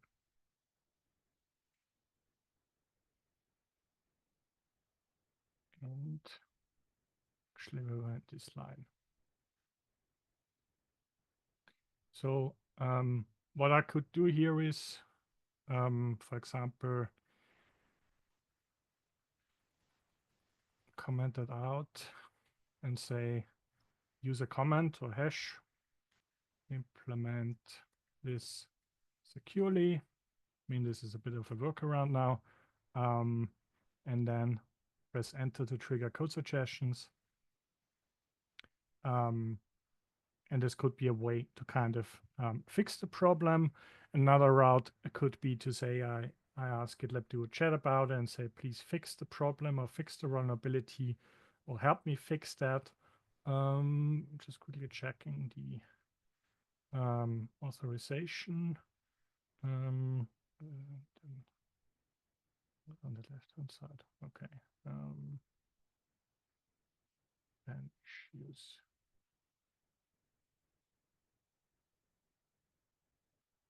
Could also use like the proposed way how to fix that from where is my web ID? There's my web ID. From this side. But it's, I mean, it's not necessarily the typical code flow with code suggestions. One thing is to change the strategy and say, yes, for fixing a vulnerability, code suggestions might be an applicable way, but certainly it involves more tactics or more different ways to write that. One way to actually do that is to say, well, let's try to do that with do a chat or change the strategy. Now, let's see, where is it?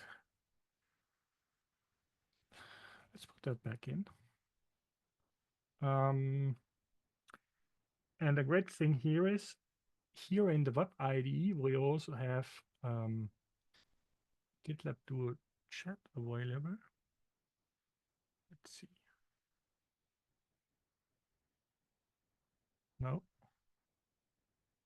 I'm not blind.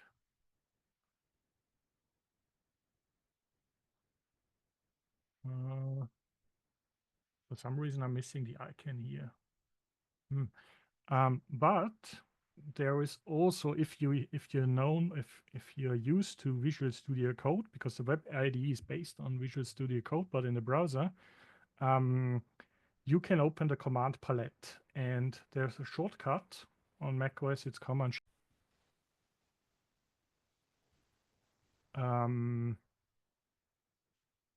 Shift P also triggers something in Zoom. Now I do have a short problem. How can I get my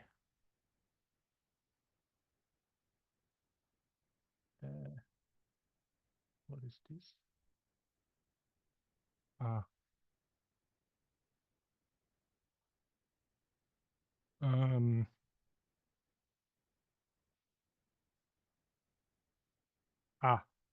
Made a mistake in the Zoom settings. It's always confusing. Command-Shift-P opens the command palette. There's documentation available for different IDEs, but certainly I can open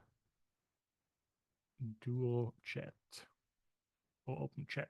If I search for that and then select that and press Enter, I can open Duo Chat. And I think I moved it to this right side. Sometimes, or in your environment, it might open here. And there's a trick to kind of drag and drop the icon to the right-hand side. So what I can do here is to say, this was the thing that was not great. But let's quickly say, I want to get an explanation of the source code, for example. So I can say, please explain the code. And then later on, investigating on a fix.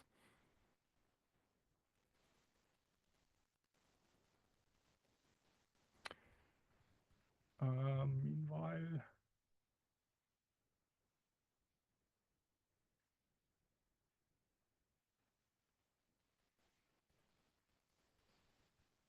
okay, again, get an explanation here, but what I can also ask is, if I don't know where the vulnerability is, and say, use /fix or refactor explain, fix the vulnerability in the code, and then see what it comes up with.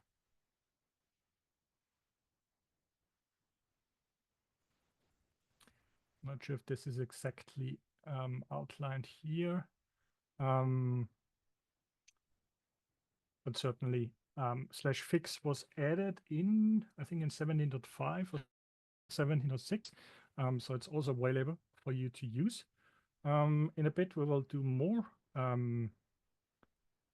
code changes and then review that, and then we are nearing the end of the hands-on workshop. But for now, let's see what it comes up with. The main vulnerability in the provide code get specific method. Oh yes, we know that already. Which is susceptible to SQL injection attacks. Here's a fixed version. Okay. And other improvement and notes. So it tries to also optimize the code. So the great thing is I could also say, for example, okay, let's select specifically this function and use the fix prompt, fix the vulnerability, and actually, let's try something else. Fix worked. Another way could be to say that let's refactor the code. /refactor uses a specific system prompt in the background. Fix the vulnerability. Add documentation because there's no documentation, and make it more maintainable, whatever this means. Maintainable. Yeah. Certainly kind of coding or using Duo Chat as a way to improve the code or fix vulnerabilities, or even like use it as a way to improve certain implementation of functions. I'm honest here. I'm lazy with writing documentation or source code documentation. So sometimes I really use the refactoring command to just generate or add helpful documentation, and not just like this function does something which is already visible by the function. And there was also a similar question in the chat earlier regarding how can documentation creation can be automated with GitLab Duo. So I think it goes in the same direction. Yeah, and I probably like merging /refactor, not from a single file context, but to the entire repository or something like that. Thing is where we are leaning or working towards agentic workflows, automation tasks, which we will discuss more in 2025, I think. But for these kind of, you're working on something specific right now, and I often like write code and then make it beautiful, and then like, oh yeah, I should actually add ASCII doc, or how is it called, Doxygen, and some inline source code documentation. I've recently done a customer workshop for a Python project, and one of the questions also was like how to document the function inputs and the outputs, and just make sure that the code follows a specific guidelines. So there are certain ways to instruct the prompts. And in the beginning, when I started with Refactor, I just used this. And then one of our product managers or engineers said, yeah, you can add freeform text after that. So I can actually refine the prompt and say, Refactor focus on performance, or Refactor add documentation. When /fix didn't exist yet, I also used it to fix problems. So there's certainly a lot of ways to actually use that. And if I quickly jump into the documentation for that, and this is my main go-to when I want to learn about specific use cases or specific actions that I can take. So Refactor code could also be to say, well, I want to refactor the code from SQLite to MySQL or PostgreSQL. This should actually work. We can try that. But also use a different method, or use a focus on a specific different dependency or library, because sometimes AI generates something that uses a dependency I don't want to use, or package, which has too many vulnerabilities all the time, or is just not maintained anymore. So I can actually force the prompt and say, please don't use that specific Django Django version or Django framework, which can be helpful. I also used it to refactor C to Rust, or Perl to Python, or migrate COBOL to Python or Java. So it's also an interesting way to use AI for code modernization, which I think we will be hearing a lot more in the coming year. Coming back to the code itself, one thing we can try is refactor to PostgreSQL as a backend or something like that, and then see how it goes. I know it's not in the workshop instructions, so I'm going a little off script here, but I wanted to show you the capabilities of what I learned myself in the past 1.5 years, just to make sure that you can take full advantage of AI. And the great thing here is it actually generates all the source code here.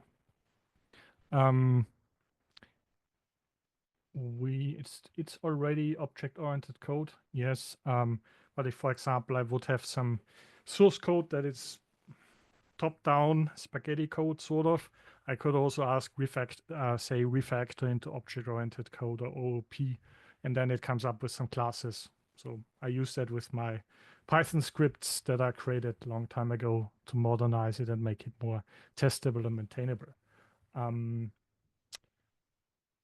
What we want to do now is focus on the workshop again. So coming back to 5, create a new class, add a new method, sorry, in point number 4. We don't have a delete leader method.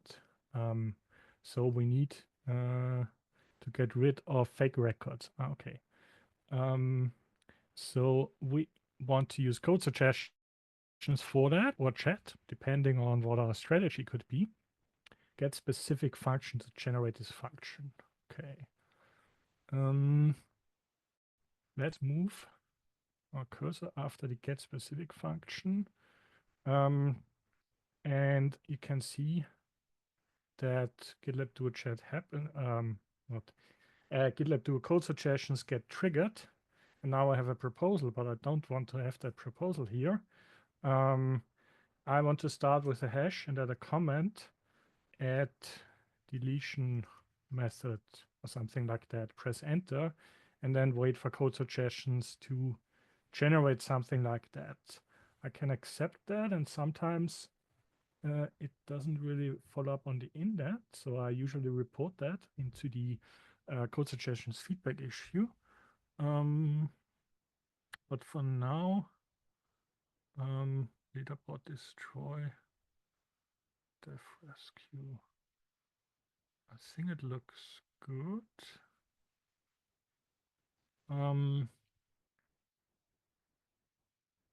Does it do? Can I actually write a delete leader function using active record? Does it? Oh, it uses active record already because it knows from the current scope which methods I typically use. I can also expand the context by opening multiple tabs, so adding more source code into different tabs, and it automatically injects that into the context for the LLM, which can be helpful to provide more refined code that works, or include some specific dependencies or code style requirements, which can be one way to improve the quality of code suggestions. We have added that function, and as a second step, we are then going to navigate into the app.rb file to use the new method that we wrote. On a new line within the class, use the prompt below to generate our new delete route. Okay. In this specific case, I will just copy that. And go, we are in the DB function. We need to go into the app function, which I didn't look into yet. Okay. We have the different routes. Let's go here. Press enter. It might come up with something that it thinks we want to have, but essentially we want to have this function. I copy this just in here, press enter, and then wait for the suggestion to come in. If I hover with the mouse over it, I can also see there is a tab to accept, but we can also press a specific command cursor to accept only a word, which can also be a way. And for now, let's accept that, and I don't really know why it's not keeping the indent, but bug report is coming. We want to delete the leader with the ID, then call the delete function. And when it's deleted, it should redirect to the leaderboard. Okay, that's also great. I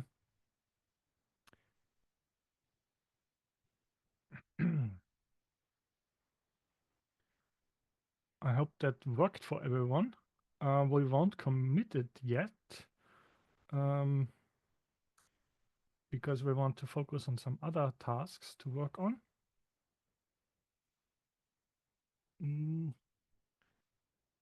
We want to create a new class. Okay. In point number 5, our project manager also asked you to write a brand new calculator class, which could be used to track player times, or other player track times. First, right-click the lib Tanuki Racing folder.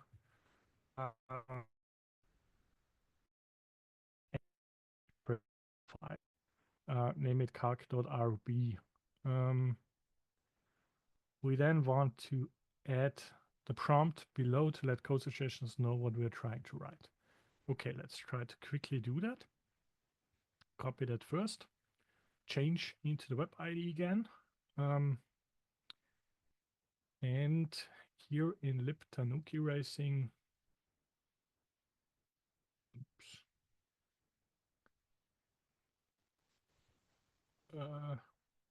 Chrome has a new blocking function. In libtanuk erasing, right click, new file, calc.rb. And here we can start with define a calculator class for the functions to use, and then wait for code suggestions to generate that. We can, so there's different ways to approach code suggestions. Either press tab to accept it and then review it, or stop here and review that. When you kind of make the mistake to press something and it goes away, it might need to be retriggered. So my strategy is I press enter or delete, kind of retrigger that again in the UI. But there's different strategies to that. Sometimes it's also helpful to kind of accept it, press tab, and then kind of use that as a base, which has been generated. And for example, select it and then ask GitLab to a chat and say, well, please refactor, add more functions or something similar. And then combine code suggestions and chat into one workflow and use the best out of two worlds, or use the best out of AI, just to make sure it fits the workflow best, and it's not distracting the development workflow overall. What I can do here is when I get generated code, not just copy that, but also use the replace into function. So it replaces everything what's there already, and then kind of continue using that. I hope this all worked for everyone to generate a new calculator function. Take a break or take a short sip after it worked.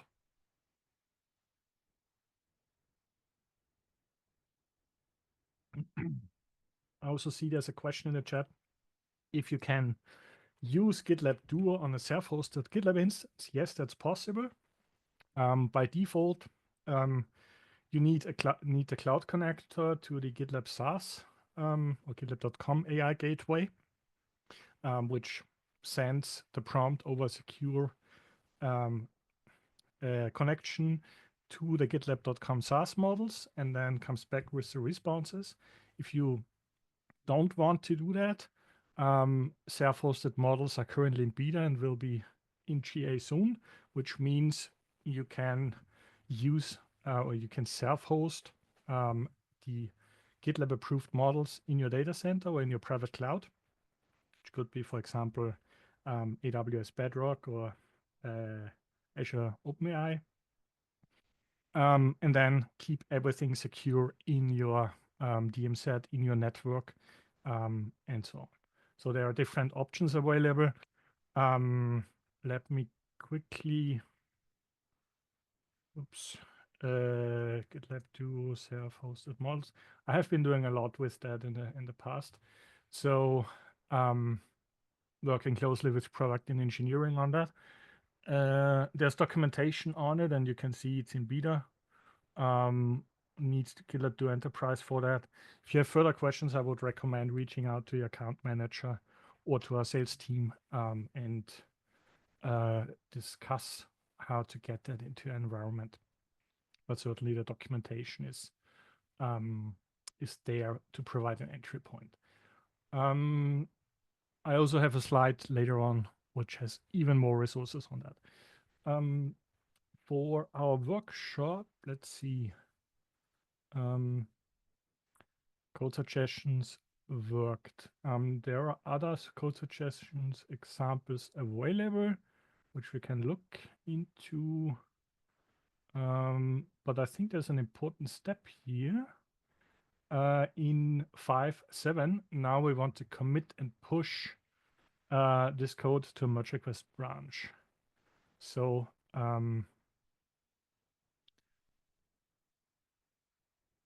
the web IDE has web IDE. Here is the web IDE, and you need to know kind of on the left-hand side, this one is the source control menu. I can see we have made 3 different changes here, and let's create a commit message, implement fixes and improvements, something not really good at that. Create a new branch and commit. Yes. Okay. And then it opens up. I can name the branch I want, or it just generates something. I'm a fan of named branches because I can also add the issue ID I'm referring to as something else.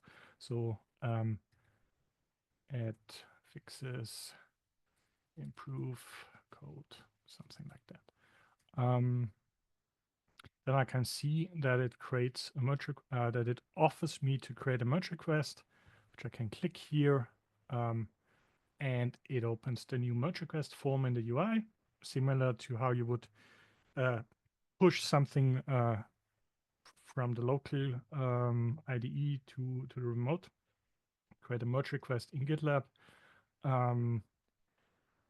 What I can do here, and I think I'm actually following the thing. We want to summarize the code changes. So instead of thinking of what did I change, and my main workflow is I go back to the bottom and then click on changes, and then read everything again and think about what did I do today, or what did I add here. I can actually let AI do that for me and use the summarize code changes, which is currently in beta. Click on that. And then wait for GitLab Duo to summarize the changes. And in the background, it uses the diff or the changes, puts that into context, and then aims to provide a summary for me. Switch to plain text. Okay, yeah, I was actually here. It works in both ways. What else could I do? I could mark this as a draft. I want to assign it to me. I'm the author. I could assign reviewers. Merge can start anytime. Oh yeah, I could actually start. What is a new feature? I don't know. After schedule date. Interesting. I didn't know about this yet. Let's create the merge request.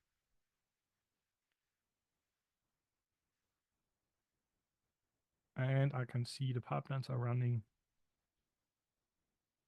And everything is good. How are we in time? We are nearing the 2.5 hours mark. Yes, we have 35 more minutes to go. Yeah, I would aim for finishing the hands-on exercises, then take another 5 minutes break, then walk through some more asynchronous exercises, and then do a live Q&A. And then we should close it down, especially since I think for some folks it's late in the afternoon. Shouldn't work too much, and especially 3 hours is too much. Is a lot to learn, I guess. Following up, we have the merge request. We have summarized the code changes. Before asking a peer to review our change, why not ask GitLab Duo? Okay, let's do that. Review this merge request and provide feedback on the code quality and readability. Lazy me copies that. But certainly, okay, let's maybe not copy everything. Review this merge request. Once you're ready to merge the changes, you can ask Duo to generate a meaningful commit message. Under ready to merge, tick the box edit commit message and click on generate commit message. This is a workflow I'm actually learning from this workshop here. I also haven't adopted this yet, but I think it's great to have AI generate everything and make it more readable and improvable. Okay, let's review the merge request and then generate the merge request commit message. Let's open to a chat. And again, clear this or reset it. Review this merge request, and this merge request is specifically the marker for please read the context of this merge request and run this merge request for readability and quality and make suggestions or something like that.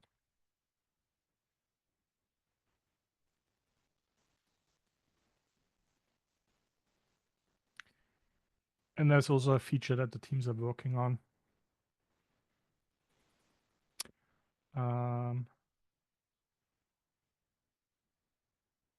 Sometimes, or when you see an error, which is M33003, I would encourage you to try it again. Sometimes it's the infrastructure that's generating an error.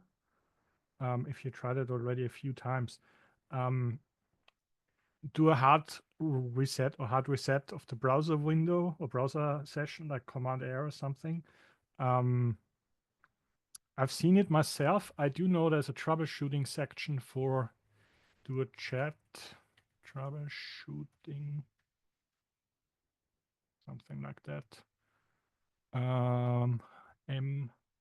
M303 cannot generate a response.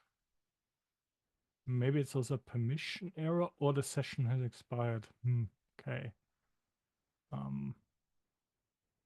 Maybe log in, log out again if it helps to debug and troubleshoot. I also run into this error sometimes, and it's helpful to log in and log out again. So.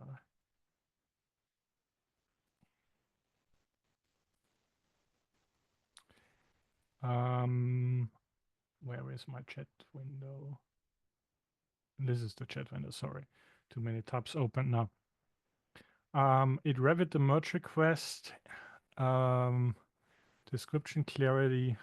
Okay, commit messages. Ensure that commit messages are clear and descriptive.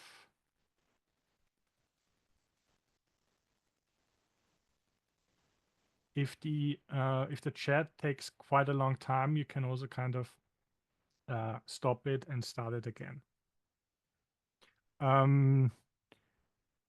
Let's assume that you see what I see here. It has some improvements on code comments, error handling, code organization, and it says consider breaking down the calculator class into smaller, more focused things. Okay.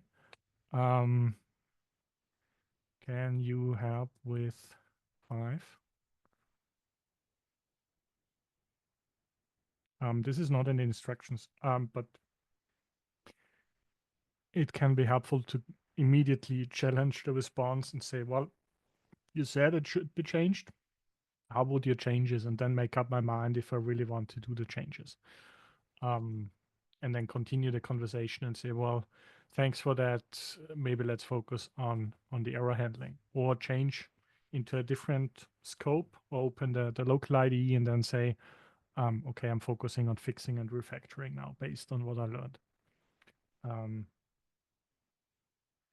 Great.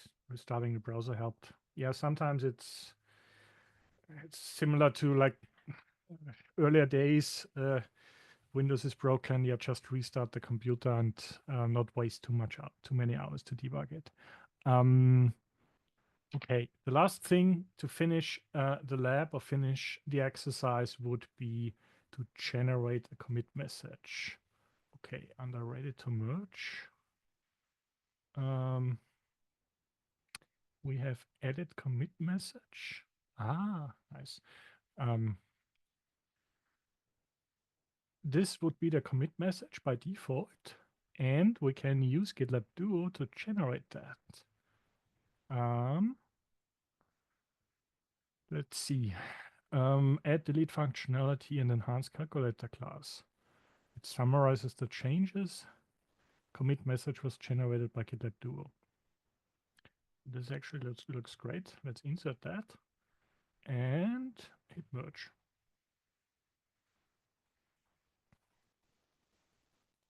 And it merged it, and can actually click on that, and we can see it used that, which I think is also great. So in my previous like job or previous jobs, I always like thought about what could be the best commit message or best merge message, and like add everything in there. And it's certainly helpful to get help from AI. You can use everything, but I would also encourage you to review it and maybe add some more details or remove some details, because this can also be a little distracting if it contains too much. That being said, this is the end of the workshop, or like the hands-on exercise here. There are certainly some more things to explore. And at the end, we close the end. Okay, we are instructed to close the issue here. I can click on close, or what I also like to do, let's comment. The comment is here. Can also use /close as a quick command, and command enter, at least on macOS, sends the form automatically, which I think for myself is a little more efficient. So yeah, thanks for walking with me through that. I hope everything worked out. For the next things, I would say we take a 5-minute break, or like a 7-minute break until it's 40, and then do tips, best practices, and also live Q&A. I hope that works for everyone.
Okay. I hope everyone refreshed their batteries or refreshed and stayed hydrated. For the remaining 20 minutes, I don't want to do any live practical exercises, but certainly touch on best practices and things that are good to know. And I also prepared additional exercises because I was super ambitious and wanted to share a lot with you, which I now would say I would encourage you to practice and explore asynchronously at your own pace when the recording is available, when the slides are available, and use the existing Learning Labs environment, which is still active, to dive further. I also quickly reviewed the exercises, and I totally missed to generate tests with you. So GitLab Duo is also capable of generating tests for you. Or as a developer, I can totally benefit of that. And to be honest, I hate writing tests. And having someone do that for me is fantastic. Even if you like it, there is never enough test coverage, so it's cool. Yeah, exactly. And so, to some degree, I mean, I like to write extreme cases like breaking the code or division by zero or something. But to give you a quick idea of how this could look like, I could, for example, write use/tests, but then also specify the test framework. Because in my tests for C++, it always came up with the Google test framework, and I'm used to using Boost as a framework. But certainly could also like focus on regression testing or just let it come up with something. Sometimes code suggestions can also help with moving the cursor after the test cases and just letting it generate or instructed to generate. So there's different ways to approach that. Certainly the idea here is to really make my life easier as a developer by using or leveraging AI in GitLab Duo. For the best practices or what things to keep in mind, basically at this point right here, let's make this a little bit bigger. So AI is moving beyond code suggestions. Think about the use cases, think about the parts where you want to embed it into, and leverage GitLab Duo for that. DevSecOps is important. So AI doesn't replace security scanning. AI doesn't replace testing or like verification. We need to make sure that our applications are secure, the software is performant, efficient. So security scanning, CI/CD won't go away with AI, but it integrates with it and puts, for example, the quality gates in front and ensures that we still produce great software and great products. We do have the platform approach with GitLab, so the DevSecOps platform and integrating AI. We use or we integrate AI into workflows and use cases where we think it fits our customers best, but we also love to see or love to hear your feedback or your ideas where I think, I have this pain point, please let us know about it. We're always happy to discuss, connect with product and engineering, and figure out a way to add and infuse more ideas with AI into the DevSecOps platform. For measuring the impact of AI, GitLab provides an AI impact analytics dashboard, which provides insights into what is the impact of, or the acceptance rate, or the usage of code suggestions, of chat, of different other features in GitLab Duo. And the metrics are also available through a consumable GraphQL API, which you can then like integrate into your own systems when necessary, but certainly automate things in that sense. Specifically for guardrails and data usage, think about like what are your requirements. Certainly keep in mind with GitLab Duo, your data is not used to train the models again. So the data is safe in that regard. If you're considering, or if you cannot, if you're okay with sending the context or the prompts to the SaaS provider, like GitLab.com. Use the cloud connector with self-managed GitLab instances, and that's fine. If you need like the firewall being locked down, consider looking into self-hosted models in that regard, which are available with GitLab Duo soon and currently in beta. Also consider like if AI features memorize the data. So like if there's a retention policy, and at GitLab we have contracts with LLM vendors or SaaS vendors, which are where the retention policy is 0 days. And also like make sure there's a public statement on data usage and privacy. We all have everything in the AI Transparency Center and also the GitLab Duo documentation. So you can read specifically about data usage, check with your legal team, check with your production or platform teams, just to make sure that everything is safe and compliant. For self-hosted models, just a short insight how it works, what's available, how to set it up. The important thing here is that GitLab is still testing the LLMs against specific prompts and the specific GitLab Duo features. So you can be sure when you use the approved models that they provide the same quality as the GitLab SaaS models would provide, just in an offline environment in your private network. Currently, it's in beta. I think in one of the next releases, some areas will get GA. So I would encourage you to follow the epics and also the release posts on GitLab.com or about GitLab.com in the release post blog. Now for some tips and also asynchronous exercises. We touched on that in the chat before, and I would love to talk 10 hours about it. But for now, I would encourage you to consider integrating GitLab Duo into your IDE. So focus on the code, focus on the tasks to fulfill, and also leverage code suggestions and chat.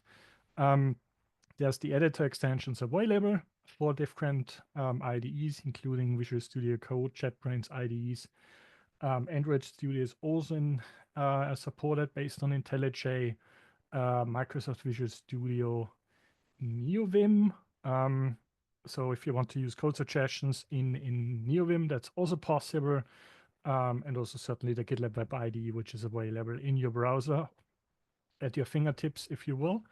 As an asynchronous exercise now, I've prepared some slides to install GitLab Duo in Visual Studio Code, which is relatively straightforward by installing the GitLab workflow extension in Visual Studio Code, and then follow the the visual instructions in the command palette to authenticate against the GitLab instance. The pop-up dialog walks you through the instance URL and also the authentication method. So whether it's OAuth or personal access token. And the great thing is it also has a workflow inside to follow the instructions, create a personal access token with a pre-selected URL, and then add that into that.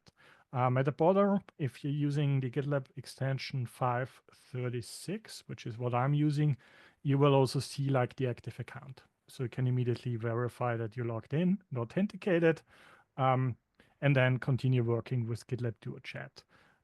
So it's available from the command palette. Start a new conversation in GitLab Duo Chat. And there's also a video that I recorded a while ago, how you can drag and drop Visual Studio, not Visual Studio, GitLab Duo Chat from the left-hand side to the right-hand side, if you prefer that. The other thing to keep an eye out for is like use or leverage code suggestions in Visual Studio Code. Sometimes the code suggestions integration will come up with multiple suggestions, which you can cycle through.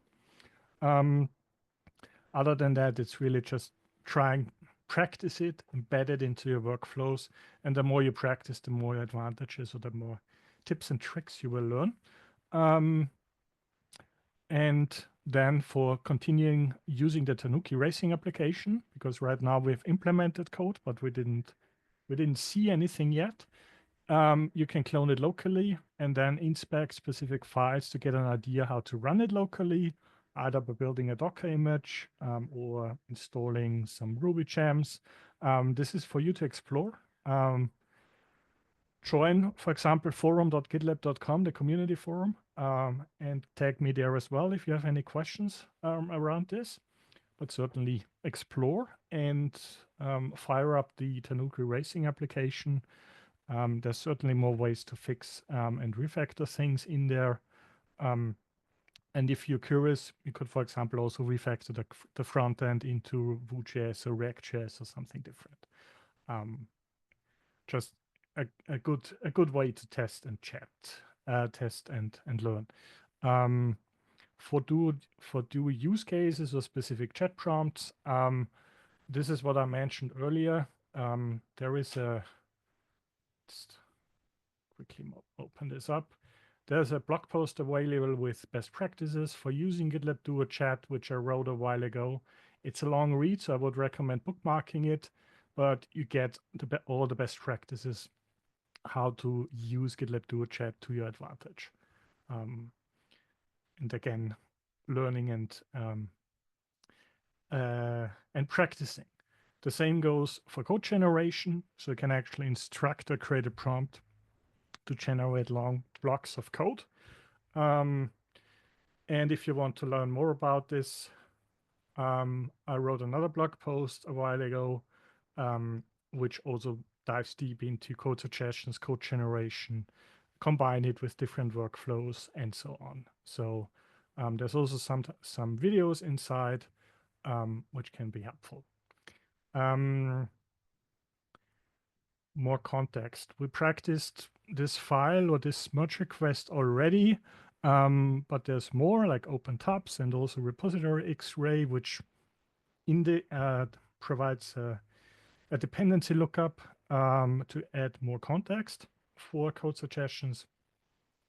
More resources are linked here. Here's the context chat is aware of, which I shared earlier in the chat. There's also, so GitLab Duo Chat generally knows a lot of languages, I would say. Code suggestions is limited to what has been tested, but it's possible to configure additional languages. I've been testing or I've been using PowerShell, YAML, Markdown, Dockerfile, Perl, and others, which you can configure in the Visual Studio or in the IDE settings, which can be helpful if GitLab Duo says, well, code suggestions are not supported, but it can be configured. It's not supported, but the quality might not be there yet. So it's not enabled by default. If you have an environment which has old code or legacy code and you're considering the migration tasks, or you need to consider them because the last person who maintained the COBOL mainframe application left the company 10 years ago, or there's these Perl scripts or the old C, not old, there might be some C code and someone said, well, we should migrate everything to Rust. It's more secure. This is an overwhelming task, but AI can help with that. I've been testing different scenarios over the past months, and it's certainly possible to migrate from C to Rust and get it working actually by leveraging AI and GitLab Duo. So there are some recordings linked here which kind of prove it, how it works. And I would also encourage you to think about this when you adopt GitLab Duo. For IDE updates, some more things to look into. And there's also like a link to the changelogs. So my recommendation is to always use the latest versions to ensure to receive the latest features. Also, especially when something doesn't work, check if there is an update available. Other than that, a lot to learn, I would say, a lot to practice. Similar to like Chrome wasn't built in a day. Practice, use the existing resources and courses that are available. Do group pair programming or pair duo chatting or something like that, and learn together. and also let us know how things go and how we can assist you from a GitLab side. We do have the GitLab University, which provides an entry page or entry point into getting started with GitLab Duo, onboarding, micro-learning, and also a comprehensive learning path, which is similar to this workshop here, but again, provides even more learning resources to adopt for your teams and ensure that adopting GitLab Duo is a success. Yes, this workshop is hopefully just the beginning, and I'm really sorry to interrupt you, Michael, but we have just 5 minutes left, so I guess we need to go to Q&A. Yeah, so check out the resources here that are linked. Also some workshops that we as a developer advocacy team have, and the transfer project is important to so there's a transfer there are instructions here, so you can transfer that out if you want to, or clone it locally. Just to ensure that you keep everything you've done today when you watch the recording later on. Yes, and then you will have access also until February 7th, because Logan has kindly extended you access to the training environment.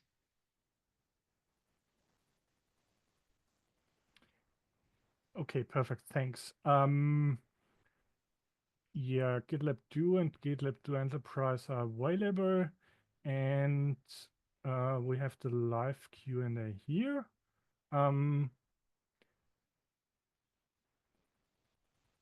Okay.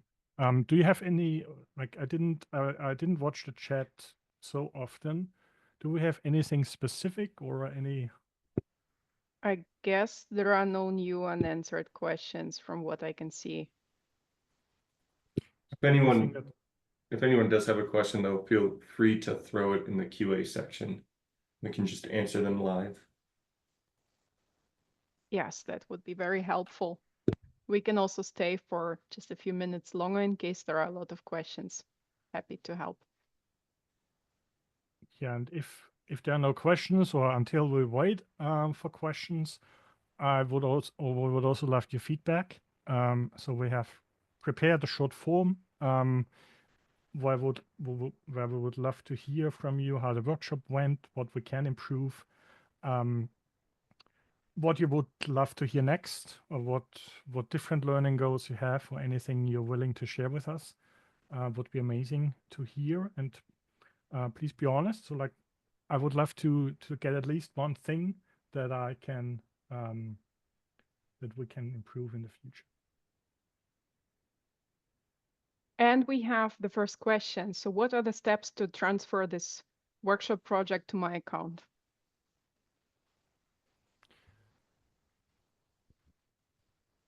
I can answer this one. So in your actual workshop project, there's going to be a courses folder. And within that courses folder, there's going to be the steps for transferring your project out.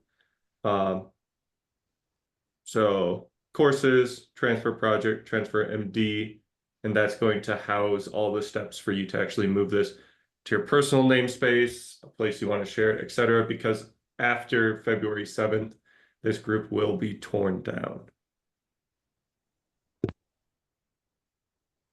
Thanks.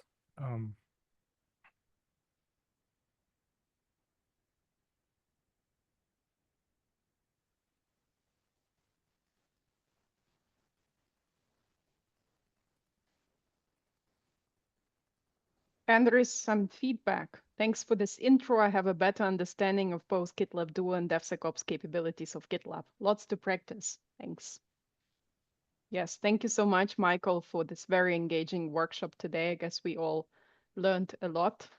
And also, thanks to everyone who was supporting in the background, Beatrice, Logan, Zarina. Yeah, thanks for the help today and the kind feedback, and also the engaging feedback to polish and improve it for the future. That's certainly a task. Here's the forum. We also have like the GitLab Duo AI section here, so feel free to engage further after the workshop. Reach out to us and let us know. Yeah, and we will follow up on other questions after the workshop. We will share